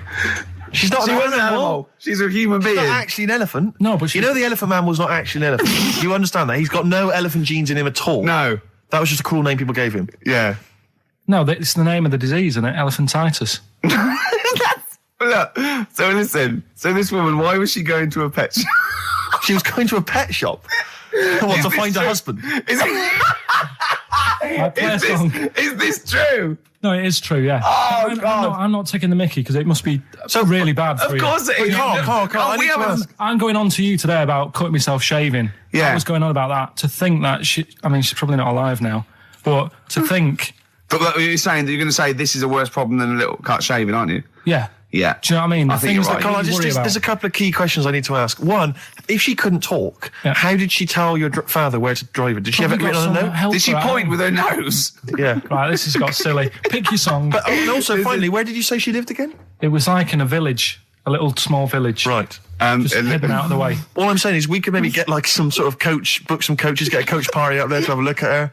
Take some photos. And now you can make some lemonade. The offspring of a woman and some spuds. Yeah. Please enter at your peril. Should it give me a shiny shilling? Now listen, I'll give this one. This is an easy one. Now just think, right? Think just what it means. They're not that hidden. They're not that cryptic. Just think what this means, okay? Okay. When the hares addressed a public meeting and claimed that all should have fair shares, the lions answered, "A good speech, hairy feet, but it lacks claws and teeth such as we have." How would you use that? No. What do you think that means? This is translated from the, I don't know, Greek or something. I don't know. It was Aesop. Where's he from? Greek. Yeah. So shall I do it in my own language? Okay. So what would happen if there's hares and they have a meeting in the jungle with like loads of lions and go, "Hey, hold on, wait a minute. I think we should all be equal and share everything. All right?" And the lions go, "Well, yeah, it's easy for you to say. We've got claws and teeth." Yeah. What does that mean? It's saying like, of course the hares want that because it's better for them. The lions get nothing out of it because they're already king of the jungle. That's right. So it's negotiating from weakness.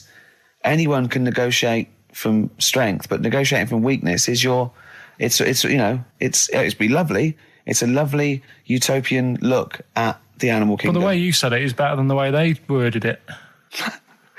Well, that's because Ricky's very much the modern Aesop. I mean, many people have thought that. That's why he's getting a lot of awards with the TV show. For him, that's a fake. So look, I'll take that home and read ones you like and tell me about the ones you like, ones that click. I don't care if you only come in with like one or two. Go, I'll tell you what, Rick, that's amazing. There's one thing that I've learned from that. Because sometimes you can know all these phrases and until something happens, you don't think, everyone's heard, I don't know, to err is human, to forgive divine. And then something, might happen. Do you go, oh, that's what that means. That's amazing. So, Do you know any, Steve, offhand? What's that? A fable. Well, I would imagine that the most famous one I've always remembered is the lion with the thing in its hoof. Do you remember that? The lion, yeah, with the spike in its paw, and a smaller animal gets out for it, but it still attacks it anyway. Well, that's life, isn't it? Well, I read one the other day, actually, which was very interesting. It was one that the famous film director Orson Welles said. Oh, yeah. Which he said, apparently there was a bear going across a lake, wading through the lake, and a scorpion said, well, let me go on your back, will you? Come on, just let me go on your back, we'll go across, it'll be brilliant. He goes, well, no, you'll just sting me. You go, don't be stupid, if I sting you, you'll die, and we'll both drown. And he goes, oh, fair enough. Who was doing the stinging? The scorpion. Right, okay. And the bear's wading through the water. Yeah. So the scorpion jumps on the back, and they wade through the water, and halfway across, the scorpion stings the bear. And the bear goes, well, we're both going to die now. He goes, yeah, it's my nature. I thought he was going to say, I can swim. Oh, you're the best. What's the one about... Does that mean anything to you? It's my nature, i.e., that's in my nature. That's the way it is. That's what I do. Yeah, I'm a scorpion. Yeah. One of my favourite ones. These don't mean anything to you, do they? I mean, one thing is you're not impressed by them. They're all right. What about this? What about this one? Don't trust bears. Here's one of my favourites. What? He said, well, why not just say, don't trust bears? The bear's the one that was too trustworthy. Don't trust scorpions. Yeah. Right. Here's one of my favourite ones of all time, okay? A lion is dying. It's an old lion. He's in the front of his cave, and all the animals come around, like the foxes and the hyenas and the rabbits, and they're all taking the piss out of him, and they're laughing at him, and they're laughing and going, you can't fight us now. And just before he dies, he goes, fine, but I was a lion once. What does that mean? Don't know. Well, he's saying it's better to have lived and had what I had, because I was great, if only for a short time, and you lot are still alive, but you're nothing. You're rabbits and hares. I was a lion once, so I'm Are they happy. always using animals for these stories? Well, yeah, I could change it to refrigerators and household appliances if it would make it help, but animals, I remember the one about being ill a lot, and you say something about go on. If you keep doing that, if you keep having time off, well, I won't believe you. That's the boy who cried wolf. Is Yeah. that right? Yeah. Do you know that one? Have you heard the famous one? This is probably the most powerful one. When you're pulling a face, and they say, well, if you keep doing that, the wind changes. I've heard stay like that. Because you know that's scientifically proven. That is. That can happen. That can happen. Should we have hip hop hooray? Yeah. Are you queued up for that? No, but go on, you... Karl, sort it out, mate. I was going to No, come on, this is what I asked you to play, mate. If you've not, you're getting too big for your boots now with your showbiz lifestyle. You're not paying attention, are you? You're not playing the record we want you to play. Heat magazine's favourite. Yeah. Okay, so, you dropped that. CD now, that's clumsy. Oh. With the big I can't believe you're not... Oh, Fables are great. He's not impressed, is he, Rick? No, I am. I mean, once I take this book home tonight and have a read, I might change my mind on them next week. You're coming all stressed. I'm not impressed with the ones you've been talking about, I must admit. Okay. Coldplay, The Scientist on XFM 104.9. Right, competition, isn't it? No, it's Educating Ricky Part 2. Oh, is it? Yep. I wasn't even listening. He's doing all the work, I wasn't even listening. Oh, and he's spilled some water down that. Right, what's this one again then? Right. What's the teaser headline? Teaser headline is, What's Tomato with You? Brilliant. Yeah. Go on in. How excited were you when you came up with that? You couldn't wait to come in and tell us, could you? I think it's a good one because you won't forget it now, will you? Okay. I mean, like the worm one. What's so special about the worm? A lot of people think that if you cut a worm in half, 2 worms will grow, but no. What happens is if you cut the head end slightly nearer the tail than the head, the tail will die, but the worm with the head will be okay. So, it's exploded a myth, and it taught me something. Right, so the second one, part 2 of Educating Ricky. What's Tomato with You? Yeah. What this one's about is, ages ago... This is scientific. There's never a date. There's never a country, a location. Okay, settle down, children. This is A-level history. Right. Once upon a time. Yeah. In a mental place with swords was a king. Forget his name, but he was a loony. So, and it was literally ages ago. Yeah. So, good luck in the exam. Yeah. Right. So, all right, many years ago. Oh, yeah, cleared that up. Go on. They thought tomatoes were poisonous. Right? Okay. Because what hold on, are they going to be proved wrong at the end of this story? Well, because I don't want to give away the ending, but is it something to do with are they poisonous tomatoes? No. Oh, you're having a laugh. I don't believe it. Go on. They could have been eating tomatoes all this time. Oh, Steve, what's tomato with you anyway? Okay, so think a minute. Let's just recap quickly. Many years ago, when people thought tomatoes were poisonous. Yeah. Go on, Well, they didn't know they were poisonous then because they were still eating them. But what was happening? Well, they're not. But they're not poisonous. But hang on a minute. All right, and it's not. I'm just going to listen. I'm not even going to talk. Okay, I'm not going to tackle it anymore. If you remember, years ago they didn't have pottery plates. They had lead plates. Right. What are you talking? Just let him talk. Sorry, what year is this? Let him talk. Come on. Plates made out of lead, and what they'd end up doing, they'd say, right, do you want a tomato? And they'd go, yeah, all right. And they'd put the tomato on the lead plate and cut it. And because of the acid in the tomato, right, it would sort of make the lead runny, and the lead would go into the tomato, and they'd say, oh, it's lovely this, and they'd be eating it. They'd get food poisoning, lead poisoning, what have you, and they'd be really ill. So they thought tomatoes were poisonous, so they didn't eat them for many years. And when you say they, do you mean the people of Narnia? Yeah, this didn't happen. Where was this happening? Sort of in Britain and that. You put him on the spot there. Oh, I hope there's no uppity pupils at this school when they go, what do you mean, sir? Oh, if you're going to... Oh, I'm fed up with you. Do you understand? No. So the No, you've got... No, right, okay, first of all, Karl, where'd you get this information from? Where 14 times as well? Do you know... You can't remember? I don't know where I got that from. I don't know where I got it from. But why don't you think that makes sense? But what? Someone once got lead poisoning from a tomato? Not just one, loads, and then all of a sudden... No. Why is this educating me? Because I'm telling you that tomatoes... I can't take anything away from this. Yeah, I don't know what to take away from this. What have I learned? Don't mix lead with tomatoes. Why is this educational in any shape or form?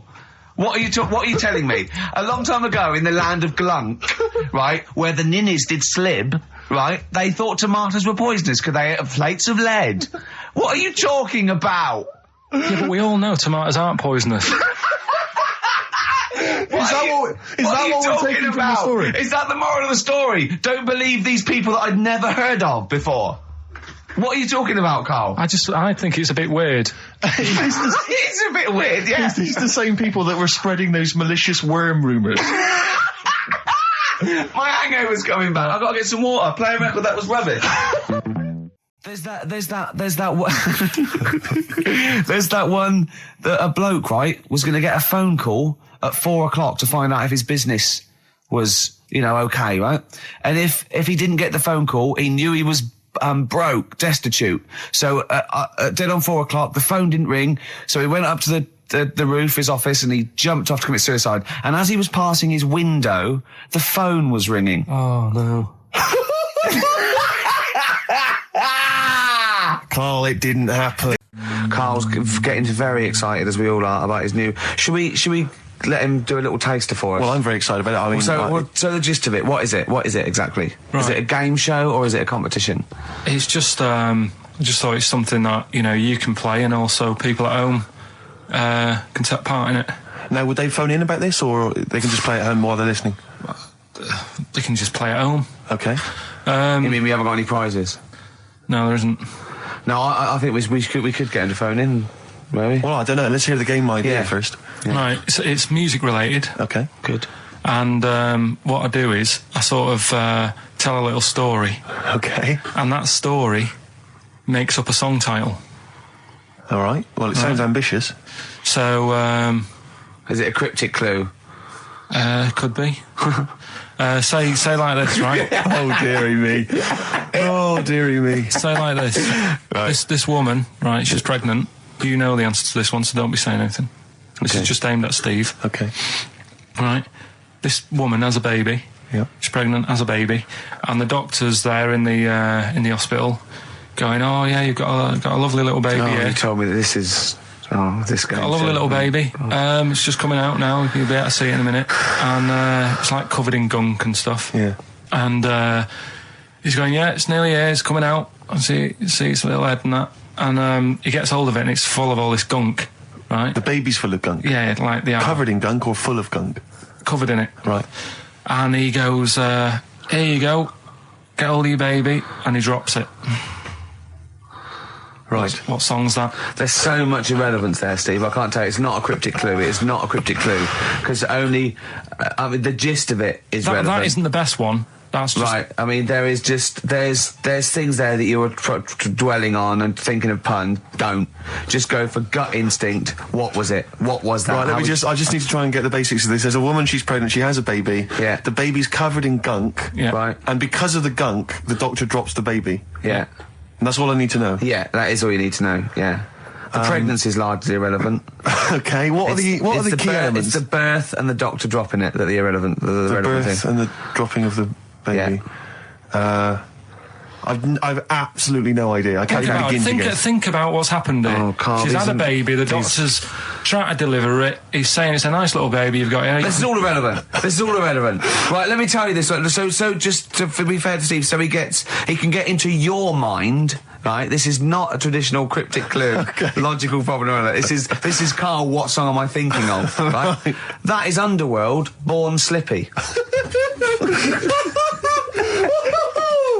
I have to say, actually, that makes textbook sense. Yeah. No, that does actually. No, I'm sorry. Do you like all the story about it's all right, you can see it in a minute, or is it covered in gunk? Yeah. No, I agree there is some extraneous detail, yeah, but I have to say... Yeah. That Born was good, because it was... that's the look of it. Was Born was good, yeah. And Born Slippy, no, I was quite impressed by that, Karl. I have to say, no, to be fair to you, I'm not just patronising you. Oh, well, wow. I actually think that was really good, and I disrespect Ricky Gervais for slagging that off, because I actually think that was quite good. Well, let's go ahead with it then. I feel we could maybe open this up to email correspondence or the phone let's go lines. for it then. Okay, this is Karl Pilkington's new game show idea. It's just what's the song? Karl Pilkington presents What's the Song? Ladies and gentlemen. A questionnaire has been sent in by Ruth Chamberlain at Cordwainers College. Cordwainers College? Seems a weird... Cordwainers? It used to, yeah. It's either used to be a poly or a laundrette. I think it's... Yeah. Anyway, it's... it's something that she's doing for, she's studying product design for the fashion industry. And anyway, she's got, some questionnaire. And we're too busy and important to fill out the questionnaire. But we thought maybe you could answer it, Karl. Karl, look, he's yawning, he's looking round. He's only got to do 2 hours and he gets a whole day off and he's getting paid for it. Do something, Karl. Be grateful. You've probably ruined a man's career. He's ridiculed now for doing this. He's so weak where he should have squoze your head and kicked you out of the building. So, let's have a little bit of effort. You've only got an hour and a quarter to do, then you get 2 days off, alright? Alright. Right, Karl, it's a questionnaire about happiness. Oh, yeah. If there's one person... Well, that should answer it right where. The first question, Karl. On a happy scale of 1 to 10, where are you on the happy scale? Is it at this moment or in general? Well, I would say generally. Okay. Yeah, but you don't always have to, like... I mean, I think I'm happy in that, but I don't always show it. You never show it? No, but it doesn't mean I'm not happy in that. Like, I'm alright at the moment. I'd say I'm probably about an 8. I was probably about a 9 when I woke up, right? And then, sort of fell out with Suzanne over her haircut.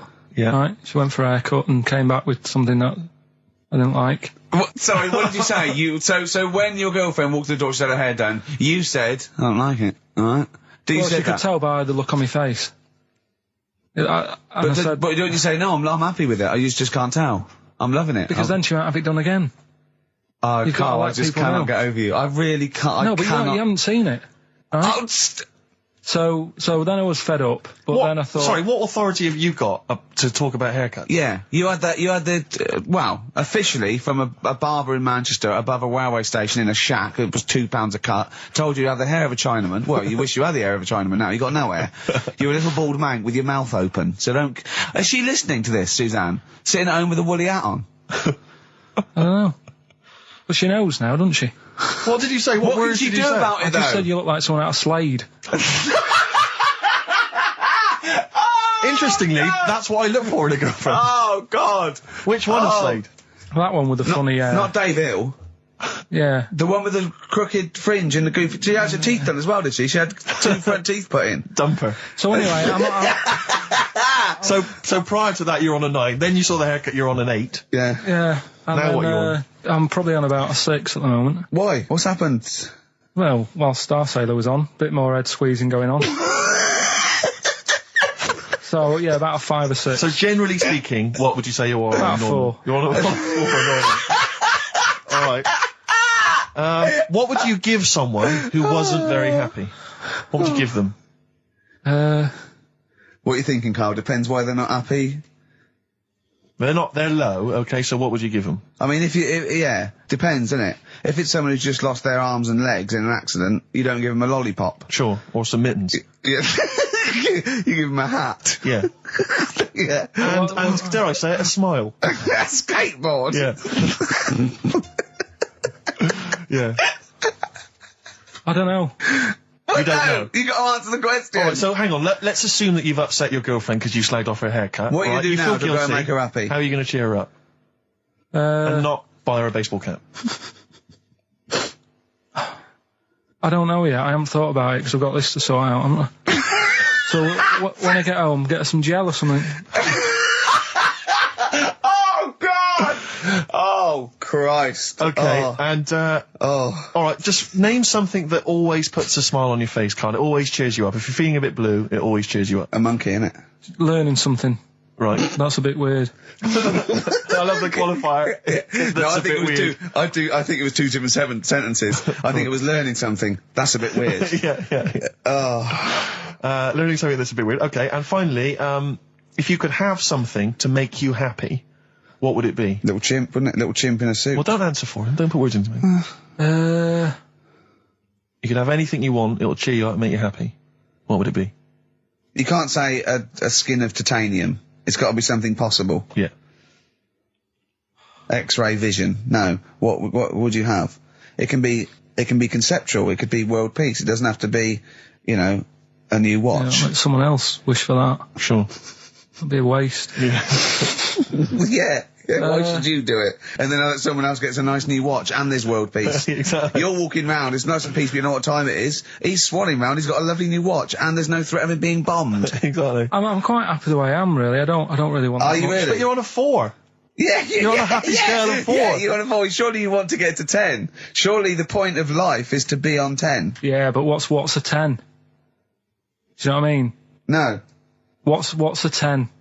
Contentment, absolute contentment, joy in your heart, inwardly and outwardly.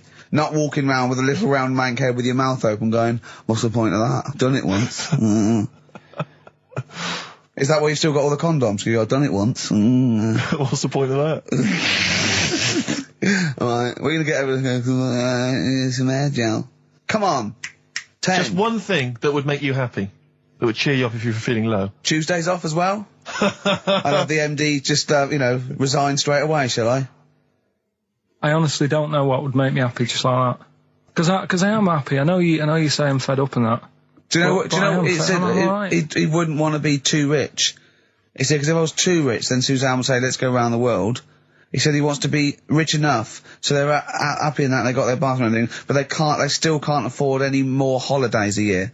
Think of that wish. Think of that capping your wishes. Yeah. Do you know what I mean? Putting a ceiling on your ambition. I love it. It's genius. Look at his face. Play a record. It's like if you'd won that ticket round Charlie's Chocolate Factory and he'd said, actually, Karl, I want you to take over the factory. It was a test. You'd have said, I just wanted to look around the chocolate factory. Yeah. I'm happy to go back and live. No, he'd have said, I'll work it, but I'm not working Mondays. Exactly. Play a record. Imagine giving a chocolate factory to a kid. I know. Idiot. Give it to the fat one at least. He'd enjoyed it more. Beautiful. Billy Bragg from his Essential Billy Bragg compilation. Now, I know a lot of people are thinking Billy Bragg, I can't be bothered, politics, and I have to say, buy this CD, skip past every song that is, for instance, there is power in a union. Don't be duped by fascism. Yeah, it's your right and duty to vote. Yeah, right wing, wrong wing. Exactly. Ignore all that. But just listen to the love songs. His love songs are beautiful. Yeah. It's fantastic. Tonight I celebrate my love for you with a pint of beer and a new tattoo. It's great. Brilliant. Yeah, look, lose the ones about Exactly. Striking. Yeah, exactly. Because we know what we think of that. So I heartily recommend that. Karl, we're on happiness. Karl, I'm trying to explain to Karl that the aim to, is really to get on a 10. Yeah. For happiness. I like the fact that he started on a 9. But I love the fact he's happy with 4. Yeah. I love that. No, but what I mean is, right, I'm not looking for, like, happiness. Right. I'm You're not alright. looking for happiness? What? What's that for? What I mean is, right, I'm happy when I'm not fed up. So what I mean is, I'm happy. Is this your new book, Psychology of the Mind? What is that? I'm happy when I'm not fed up. That's like an 8-year-old trying to explain happiness. Johnny, what is it when I'm happy when I'm not fed up, miss? Well done, good boy. That's it. You're happy when you're not fed up. Talk like an adult. Yeah, but that's what I'm saying to you, though. I don't. What? I'm happy most of the time. It's just that when things niggle me, I find that I realise when I'm annoyed more than when I'm happy. But Karl, every time we talk to you, you are whinging about something. You've got something that annoys you. But he's one of those people that if he whinges loud enough, he gets away with it. Like he's in here, I think he goes, I'm really busy. I come in and he's doing nothing. He's chatting, because he's having big long chats with everyone about how someone's wound him up. Yeah. And they all come in and go, Karl's fed up. Because he's got this show. You know what I mean? He's wormed his way. But hang on a minute. You came in moaning about the Post and that today. Yeah. Well, everyone's annoyed and frustrated by that. There's small businesses going out of business. I'm not. You haven't heard me. No, you're not, because who's sending you letters? No one. You've got no friends. You've said that yourself. Yeah. You've openly declared you don't want friends. This is a bit easier, but I still think it's a good one. So this is, we should explain what this is if you've just tuned in. It's one of those stupid lateral thinking problems that Karl himself has created. Yeah, that was his homework. Right, this one. It's a fella. He has a normal day doing stuff. Nothing wrong with him. Right. And it's the twist in the tale. It's just like Tales of the Unexpected. Yeah. Just a normal day, nothing wrong with him. Hold on, though, he's got the legs of a fish. Go on. So that's why he's been hiding his legs. So Go on. He does his the legs of a fish. Sorry, can't carry on. He has his working day and that, and then he gets a bit tired. Goes to bed. He puts the light on, leaves it on, goes to bed. Oh, that's crazy. That's mental. I can't think what's happened. Anyway, here's Radiohead. Right, okay. What? The question is, why does he put the light on when he's going to bed? He's had a normal day. He's come home from work. Is that right? He's come home from work, or he's not been working? Yeah, he's just been out? No, he's been working and stuff, I think. You think? You've made it up, Karl. You can decide. So the question is, why has he put the light on when he's asleep? There's a reason that he's put the light on when he's asleep. Has he gone to sleep? No, Karl, don't shrug. You're meant to answer these questions. He put the light on before he went to bed. Yeah, and the question you're asking me is why? What's the scenario? And the light's on and that, but he's gone to sleep. Yeah. He started reading and then he fell asleep. No. Did he intentionally, for some reason, put the light on? Every night. It's mad. Sounds mad. That's Karl, doesn't it? Every night he does it. Yeah. He puts the light on when he goes to sleep. Karl, is the point of this, he puts the light on for a very good reason. Not for us, but for some people. He's blind and it's always been on, and he thinks he's turning it off, but it was on in the day, and he thinks he's turning it off, but he's turning it on because he's blind. That'd be stupid. That works. No, that works great, Rick. Yeah. Thank you, Karl. So you've got to come up with... Hang on. If you're blind, why would you put a light on? No, he thinks it's off. Yeah. But why would he turn it on anyway? Just think so he doesn't get burgled, so people know he's in because he can't see him. So he just he puts the light on when he's there, then he turns the light off when he goes to bed, so people think it's fine. But he's got it out of kilter, and actually he's walking around in the dark all day. I don't believe that if you're blind, you turn your light on. I don't think you'd be living on your own, would you? I'm not having that for a second. Do blind people live on their own? I'm not having that for a second. Well, some people do. Lonely blind people live on their own. No, if you got bad eyes. Any even women? Are there any blind women who are living on their own? No, I mean, if you know of some blind women. 08700 800 1234. We've gone through this. If you are a blind woman with no standards and you don't care annoying voices and smell, then get in touch with you. Yeah, I mean, you've got to be within the ages of, say, 25 to 65. You know, right. Well, call it 75. You fussy all of a sudden. I know. Yeah, go on. If you were blind, would you live in London? Because someone said yesterday there was one struggling outside in Leicester Square, and I don't understand. If you would, I mean, you know, that might have been a tourist.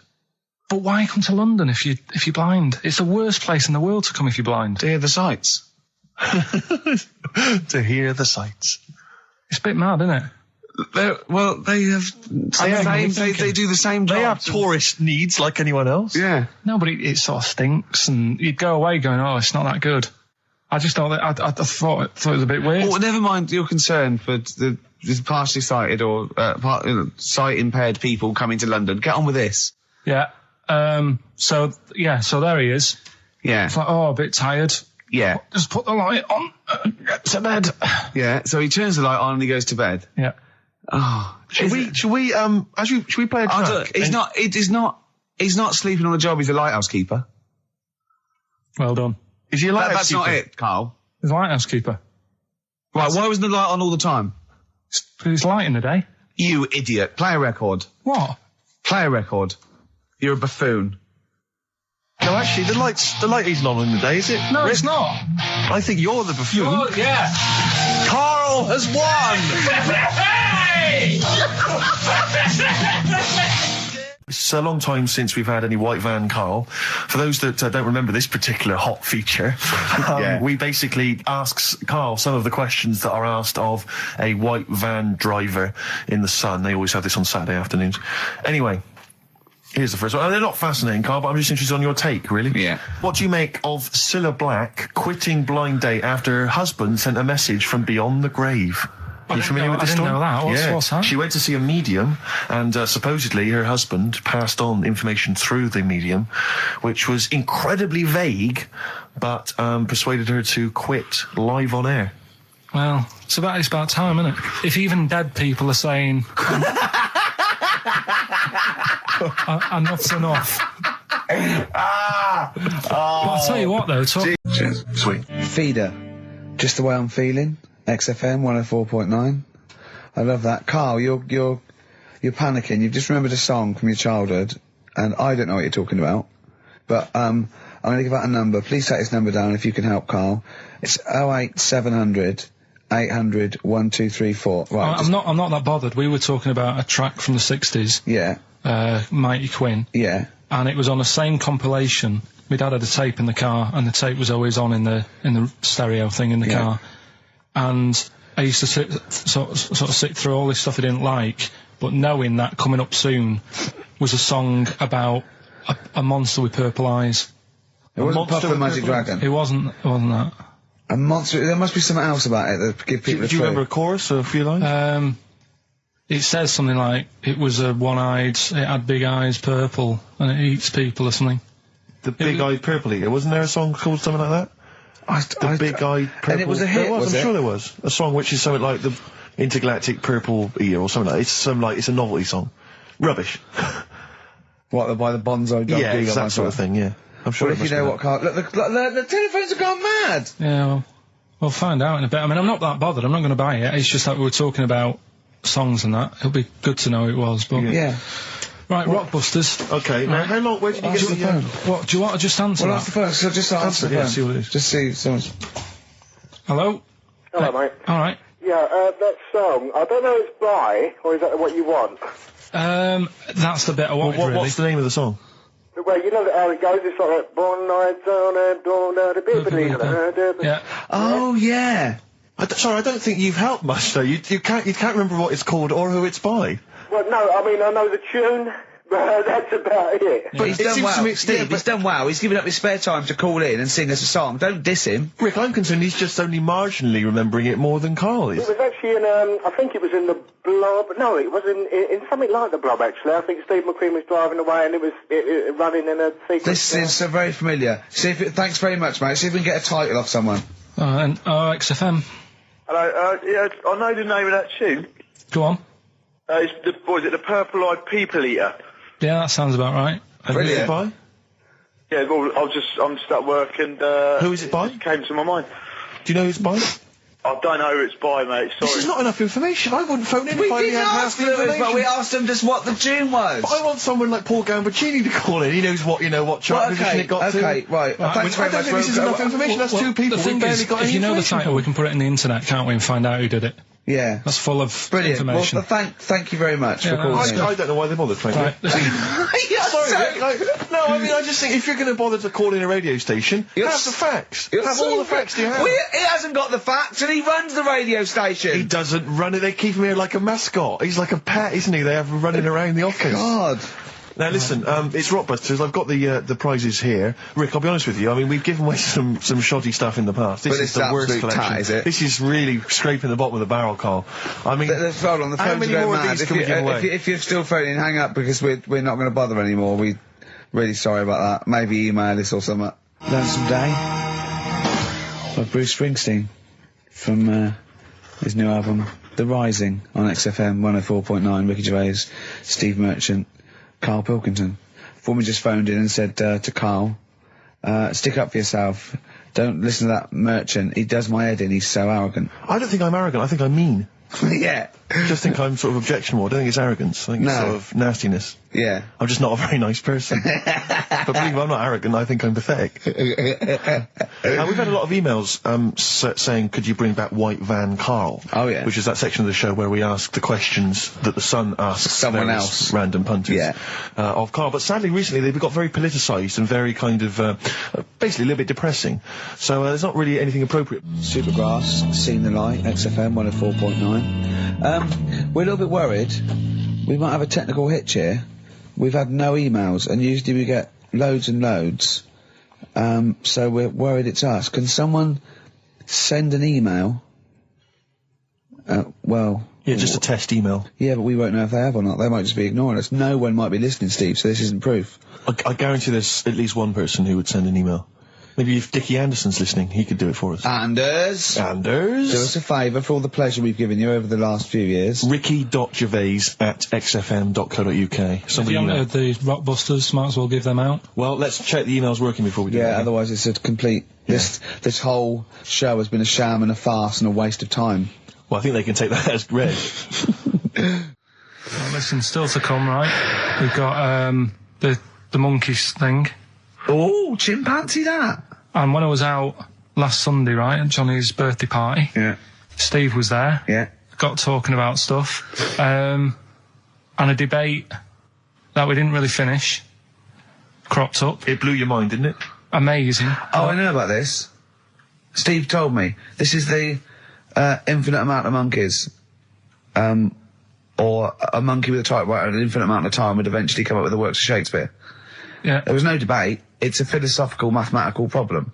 There's no debate. It's true. It wouldn't happen. No, listen, Carl, listen. Infinity sorts it all out for you, right? An infinite amount of monkeys at a time, right? They do everything. They type everything. Infinity just sorts it all out for you. There's no getting to it and they're going, oh, well, let's have a look what they've done. This one's come close. Did Romeo and Juliet. It would do it all. It would type everything ever possible, conceivable. Yeah, but... It's a mathematical... Well, infinity we've heard your side of the argument, Rick. And I'll be honest with you, it's a persuasive one. But let's hear Karl, because he heard about this in a pub last week. Yeah, so he's got some strong What's your problem with it? What's your problem with it? Well, first of all, right, you're saying it's a load of monkeys. It's not just one. The French have tried to keep that secret for over 100 years, it was Steve. only the upper crust people. Nearly 200 years. That is a top secret. Somehow Euston Station upper crust got hold of a document left behind in an old sea chest, possibly Napoleon's. Could have been Josephine's. Unfortunately, jotted it down. He's kicking himself now. Oh, Secretary, I cannot believe I left a note. If he talked like that. He did. He did that. Yeah, he talked English, but in a very funny French accent. Do you remember, there was one thing that, talking about funny French accents. It's the Ricky Gervais Show with Steve Merchant. Thanks. You were going to tell us a little story about just a Volvo past my estate. test. Yeah. My parents had a big Volvo estate, and there's quite a big car to drive. My parents didn't have a car. But I know you don't drive cars, Rick, but it's got a big car to drive if you've just passed your test. It's safe though, isn't it? It is very safe, that was the thing. Yeah. And I come from the West Country, obviously, there's quite a lot of windy lanes. No, you're joking, do you? They have cars there. Well, here he comes. Blimey, Karl. Learned on a tractor, automatic it was. Do you want me to tell it or not? Oh! Don't move up the accent! Oh no, I'm not worried. Oh, go on. Go on. So I went to this party. You're never going to let him being from the north. Not when he's telling an anecdote. He's never telling an anecdote. Oh yeah, fair point. Yeah, go on. I remember once, right, an American came to our school. We were all about 13 and 14, and he was like, you had to be his friend. And there was like people vying for his attention because he was sort of like this cool American bloke, right? And, he was like good at sports, straight. He's always, it's just great. And, I remember someone saying like tube, a toothpaste, and he laughed, said tube. I go, well, what is it? They said tube. It's tube, right? And people go, no, it's tube. Right? And they go, it's tube, right? And I went, I say tube. He went, and they sort of looked at me, and they just thought, you liar. That's what, no, I say, let me think. No, I say tube. Oh. When you're a kid, like, any American you ever meet is the coolest thing. It doesn't matter if it's a huge, fat bloke wearing Bermuda shorts and a camera on his neck. It's cool, because they speak with an American accent. Well, that is cool. And they say... Being a huge fat bloke in Bermuda shorts is cool. Sure. Yeah. That's what you keep telling yourself. Yeah. I'm growing into that look, says Rick. If you want to send a necklace in for Suzanne, that'd be handy. Mm-hmm. Oh, yeah. That's what she wants. Is Suzanne listening today? No, she's out. Right, okay, this is the dilemma. Me and Steve, yesterday, were trying to convince Karl that it would be a good idea to buy Suzanne a Christmas present. Okay? Now, why aren't you going to buy her a Christmas present? Explain, Karl, why you don't think you should buy her a Christmas present. No, I've told her I'll get her one, but in the new year. We're going away on holiday and that, so there's no point taking stuff away. Yeah. Going to Lanzarote next week. Just get something in the sales after Christmas for this, Yeah. Right. And me and Steve were trying to explain to Karl that she would love it if you bought her something on Christmas Day. Yeah, but she knows now. But knows what? I've told her. So no, well, I'm going to tell you. Do you know, right, this, dear listener, this was Karl's worry. I said, I bet she's got you something. And Karl was worried in case he got her something and she hadn't got him something. Yeah, he'd be livid. He didn't want to be down. He didn't want to be a present down. Yeah. Look at his face. So buy her a nice necklace. Don't spend, just spend £100, just a little token. We're going away. I'm taking her away on holiday. No, you're not taking her away on holiday. What, you're paying for it, are you? Yeah. Are you really? Well, half and half and that. Right. So you're paying for you to go on holiday? That's good of you. So the gift is your company, really? She's done all right. She's done all right. Why do you talk like you're 60 years old? And you've been working down the mines. I don't know, she's done all right. Do you go over to her and say, Suzanne, you're bloody lucky? I mean... You've fallen on your feet. Look who you've Rick, got. What? I'm not sure she has done all right. I don't want to be critical, but...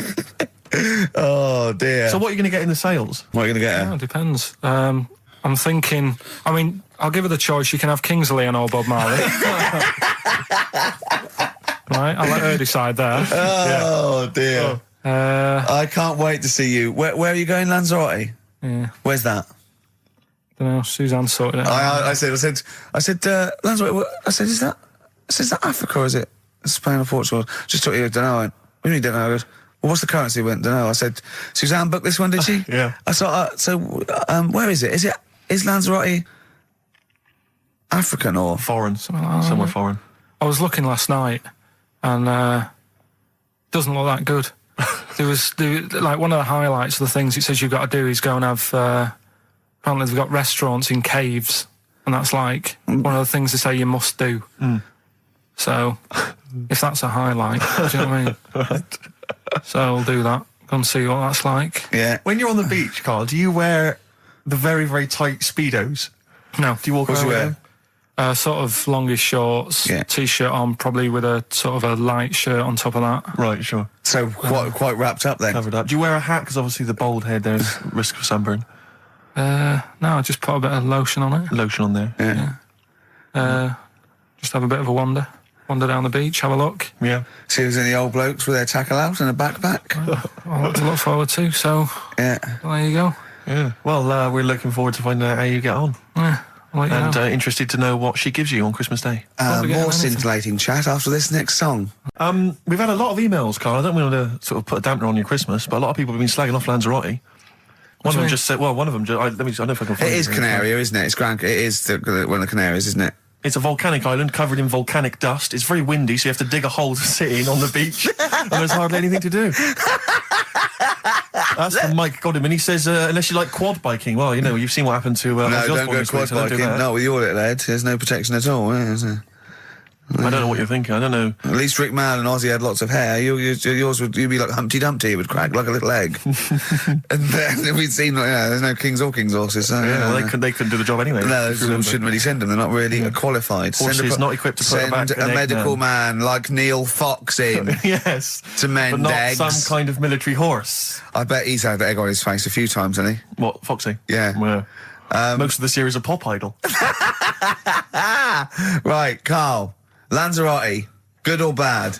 Well, you got to give it a go, haven't you? Yeah, well done. Give everywhere a go. Exactly. That's what I was saying. Don't just take the word for it. I mean, if it had said an Alanova, Lanzarote shit, he'd have believed it. Sure. If he'd have overheard it in a pub, Lanzarote a crap, he'd have believed it. He'd have seen it on a website that was mainly concerned with monkeys and witches, he'd have believed it. Yeah. As it is. Everybody raves about New York, and when I went there, I thought it was rubbish. Well, you're an idiot then, because that is possibly the greatest city in the world, along with London. Subjective, though. That's why they have holiday programmes and that, innit? So you see it and you decide for yourself and that. Yeah, but you saw Venice on a holiday programme, as you put it. You went there and you went, it was rubbish, full of black bin liners. Well, it is. Right.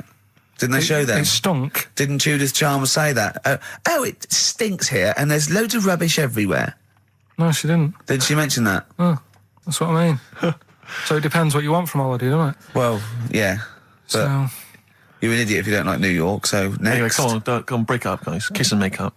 Libertines, don't look back into the sun on XFM. Well, the general public are getting involved with Karl's holiday, and, this has been a damning report on Lanzarote. There's not been a positive word written about Lanzarote so far. Wow. It's volcanic. There's no natural water supply. Apparently, there's no natural water supply. It's you all have to imported. sit in a hole. What do you think of this, Karl? What do you think of the people that want you to know that you're going to a rubbish place when you can't change it? What do you think of that? Rubbish show, will it? What do you mean? All right. What do you mean it'll be right? Because I'm going to go there thinking, there's no water and that, and there will be water. No, they didn't say there's no water. What did they say then? There's no natural water supply. Whatever. I'm not bothered. It doesn't bother me. All right. I'm going to have a good time and that. What are you going to do? What do you plan to do? Got a book. What book you got? Rich Hall book. I'm just going to read that. So, brilliant. And the weather's better than here, isn't it? Yeah. So... No Blue Sky, The Thorns. That's beautiful, isn't it? On XFM 104.9. Karl, you're losing your rag a little bit. What's the matter? Nothing, go on. See? What's the matter? No, what's the matter with I've Karl? got something to cheer him up. Someone's emailed in, Emma's emailed in, she said that for those that know, those in the know, they referred to Lanzarote as Lanzagrotte. Brilliant. He's a bit fed up. He's got 2 CDs for Christmas from a company that's he's been with for 6 years. He's a little bit grumpy about having to answer the phones. He wouldn't go and make Steve another cup of tea immediately. Selfish. Yeah. Carl, what are you thinking? Nothing. Go on, what were you doing? Come on, Carl, you're getting paid for this. Project. Out. We'll take one of those CDs away. All right. Carl, you went to Lanzarote. Yeah. People said don't go to Lanzarote. They told you it was Lanzarote. They told you, were they right or wrong? You were right, yeah. Really? Yeah, it's a bit ropey, yeah. Is it? Why? Just, out there. If it wasn't for the volcano they had, it'd been knackered. That's their big draw, is it? That's it, basically. That's all they've got going for them. When you landed, was it really hot? Were you quite excited? You were thinking this is okay? It was warm. It's we can't complain about the weather. The weather was all right. Sure.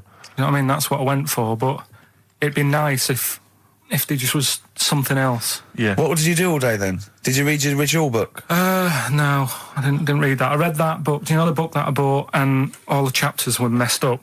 Oh yeah. I bought a better version of that. All right. And I read that. Excellent. And then did it make more sense in order?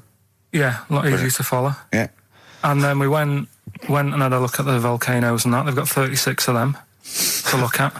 How many did you look at before you realised that pretty much you've seen one volcano, you've seen them all?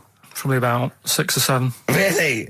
And then when you got to the 8th, you thought, now I know what this is going to be, Suzanne. This is going to be like a mountain with a hole in the top. Yeah. Really? But it happened years ago as well. It's like, just keep a couple, fill the rest in, tidy it up. Fill the rest in! Yeah, no, Well, getting some builders. No, seriously though. Okay, 4 million tons of concrete, please. They're an absolute death trap. Yeah, what do you mean fill them in? Do you know what a volcano is? It's just a hole, isn't it? That's happened. Well, it's more than the hole. It's more a portal to the magma in the centre of the earth. Back in 1730 it happened, and they still haven't sorted it out. Well, when you say it happened, volcanoes were made a lot longer ago than 1730. No, but the one that did Lanzarote in. Right. Sort it out. What would you suggest? Well, how can they fill it in? It's joined. It's all joined. No, but what I'm saying is, the big plates of the earth are all joined. All the magma's joined. With the trade centre thing, that happened. They cleaned it up, sorted it out. They've moved on. That's what I'm saying. Whereas Lanzarote have just gone, leave it. It happened back in 1730. You misunderstand me. How, in the name of God, can you fill in a volcano? You ignorant twit. No, but it's not just the holes. They've actually left the lava everywhere. That's what I mean. It's not just the big holes. There's lava everywhere. But it's molten rock. They can't just pick it up like they're like a carpet. Put it in the holes. The holes are there ready. Just push it all in. That's what I'm saying. What exactly is there then? Is it just a kind of moon-like kind of surround with just kind of dust and rock? That's exactly what you see. I was there when the Mars thing went wrong. Yeah. I would have just sent a camera crew there, filmed a bit of that, right, and say, here we are, this is it. Ignore the little coffee shop in the background. Right? This is Mars, because that's what it's like. Just loads of dust. Holes everywhere. Tidy it up. Little round-headed aliens complaining. Whinging. Just like Mars. Yeah. So is there what's the best bit about the holiday? Come on, pretend you're Judith Chalmers. I have been doing. I would have done all. I would have said that. Don't bother. Right. I mean, the hotel was good. Yeah. That was all right. What was that like? It's all right. Just, clean. That's all you want, isn't it? See, that's not quite what Judith Chalmers does. She doesn't go, what's the hotel like? All right, yeah, clean, isn't it? All right. What was it like? What was it? 3-star, 4-star? Did it have a swimming pool? What was the room like? Yeah, had a swimming pool and that. Yeah. Yeah, it's good. I think it was one of the better ones on the island. Okay. Nightlife? Wasn't really. And there was a bar. There was some bands playing. Yeah. Not very good. Food got a bit boring. Yeah. It was always the same food every night, but they sort of themed it and made out as if it was different. So, like, on Mexican night, it'd be chicken with a nacho on it. Right. And Chinese night, sort of chicken with a little prawn cracker on it and stuff. Sure. But that got a bit boring. So, we go on the trip, and the thing that annoys me, it does happen every holiday that you go on. If you go on a sort of package thing, they have these trips, right? and you pay about 40-odd quid, and they give you some wine, so it make it feel like you're getting your money's worth. But how many of these trips have you been on then? Loads. Probably about 12. More holidays than I've had. Go on. So anyway, so you're on the coach, right? And they take you for the volcanoes. They took us in the middle of nowhere. Yeah. Right. There's nothing else round there. Sure. It's like I say, it's like Mars, but with holes in the ground. Yeah. Right. And they sort of drop you off, and they go, right, everybody, see you back here in an hour. There's loads of volcanoes for you to look at, and a coffee shop over there. And you know for a fact, right, you don't need an hour there. You could just say, well, just keep the engine running, because I'll have a look in this hole, we'll get back on, give us 5 minutes. Don't need an hour. Absolutely. But you know that they've got something going. It's a backhander, definitely. What, with the coffee shop? Definitely, yeah. They go there. And they get everyone to have an ice cream and a coffee, and they sit down, have a fag, talking to the bloke. Yeah, and it's like, cousin. Yeah. How much was the coffee? Was it probably about €3 each euro, so I think it was $3.50. Sure. Yeah. Which is, I don't know what, that's about £2.50. Yeah, they've stitched you up. There's a museum in Italy when we went there a couple of years back. Suzanne had one of those little guide things. Museum there just for spaghetti. Yeah. I mean, open a restaurant. Yeah. Was it interesting spaghetti? Spaghetti in different shapes? Don't know, didn't go. I went to see a big hole in the ground. Sure. Can't get enough of them. Karl, you haven't told us about your holiday yet. You were meant to do it last week and you didn't. You started telling us, but we didn't have time because we had to do monkey news about a monkey who was a director who cared about lighting and stuff. Is there more monkey news this week? Is it as... okay. Is it real monkey news? Did it happen, or is it mostly embellishment in your round little head? It's proper stuff. Yeah. Okay. Good. So holiday. Where did you go on holiday? Sardinia. Good. Yeah, it's all right. Yeah. Nice food and that. It's important, isn't it? Yeah. And nice beaches and what have you. Excellent. Always like a nice long beach to walk down. Yeah. But so we're having a nice walk, right? You know how nudists do me head in. Sure. Right. Not a problem though, is it? It's not like being scared of spiders where they might jump out under the kitchen sink at you. You know what I mean? It's not a big problem having your head done in by nudists. Yeah, but it just annoys me. It sort of ruins the day a little bit because it makes me feel uncomfortable. Right. Take your clothes off if you feel uncomfortable. It's much more relaxing. Yeah, but well, anyway, right. So I'm walking along the beach, right? Lovely long beach, what have you? You know, watching the sea, picking up shells and that. And what are you wearing? What's your natural beach club? When he says picking up shells, I imagine he's on all fours going, like that. You know what I mean? Looking at things, just like washing his nuts in the sea to get them tasty. Yeah, going into the sea and then kind of shaking himself, and all the water flows off. Yeah. I've just got flip flops on, pair of shorts, and like a little light shirt. Sure.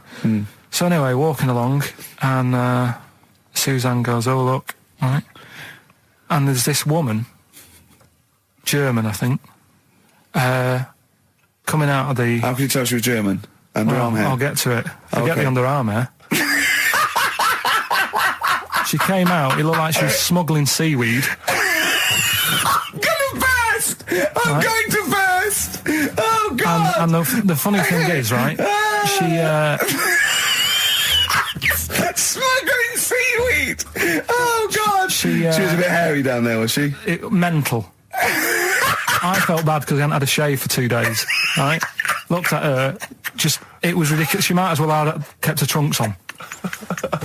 It was just like she was wearing furry trunks, right? So anyway, so I'm walking along... So, yeah, go on then. So Suzanne's like, oh, look, and I'm like, oh, not again, because every time we go away, there always seems to be one of these. Is she by herself, this woman? Well, the weird thing was, she was with her husband, right, but he had shorts on, he was happy, right, but every time, because I walked past her, and he sort of ran off, because he's embarrassed, do you know what I mean, there's nothing normal about it. What can he do? He can't go, all right, mate, because he knows it's odd, right? How old was he? Sorry, how old was she?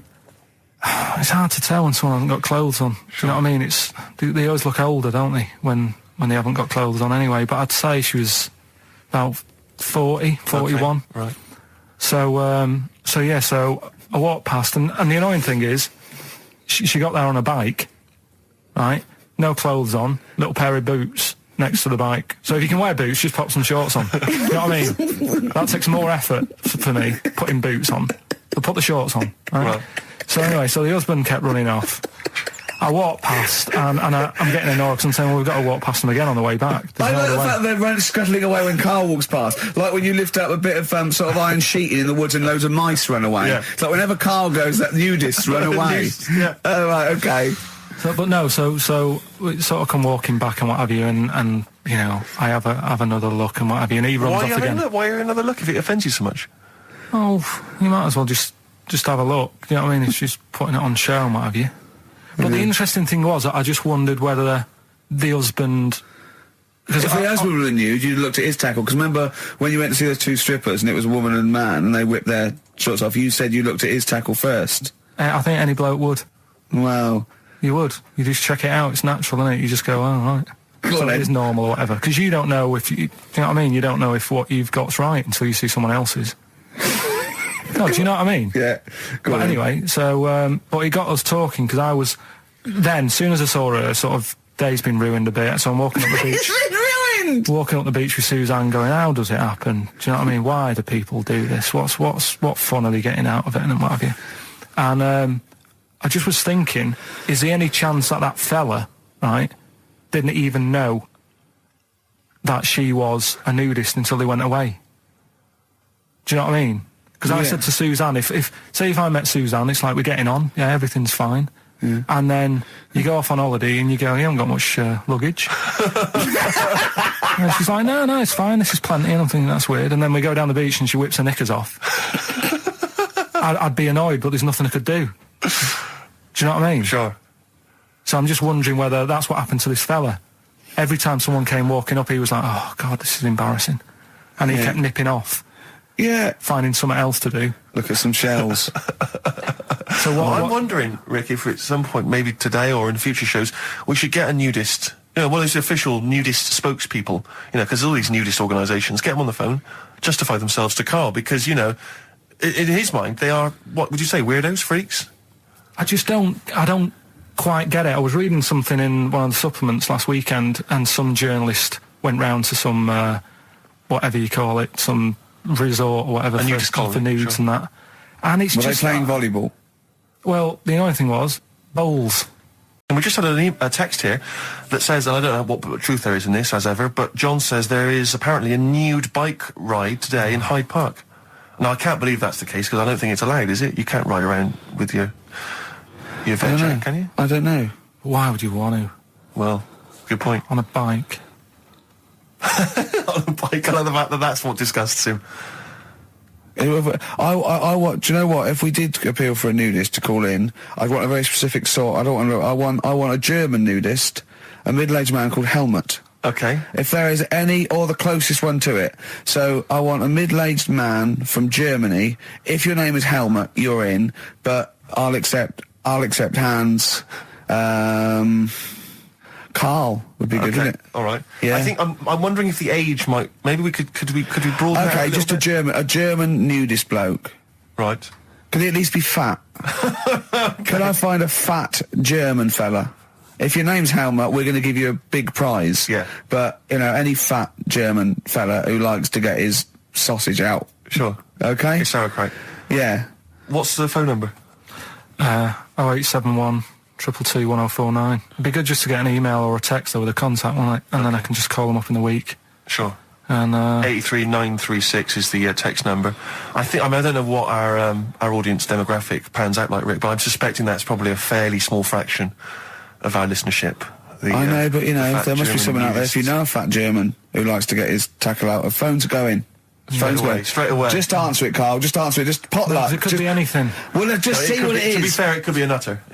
But just say hello. Just tell his nutter straight away. He'll stay there, won't he? He'll stay there. Well, answer it.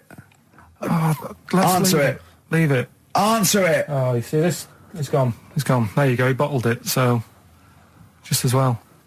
Well, you took too long to answer it. There's a vicar in Australia who started sort of doing his services and all that. And nude. Hot, isn't it, out there? Yeah, but the churches aren't. Churches are pretty cold. I it was on some website. Of course it was, yep. Just saying about a vicar and that who's, there's a lot of nudists and that who want to get married. Do it, you know, don't mess about with the wedding dress and that, just snip up. Cheaper, isn't it? Well, I suppose it's so, I suppose if you believe in God, you believe that, that's the way to be, innit? Because Adam and Eve and that. Yeah, but then in Adam and Eve, the shame made us dress up, didn't it? Yeah. Eating the apple and things. Yeah, but God didn't want that, did he? No, he wanted to see it all. He was loving it.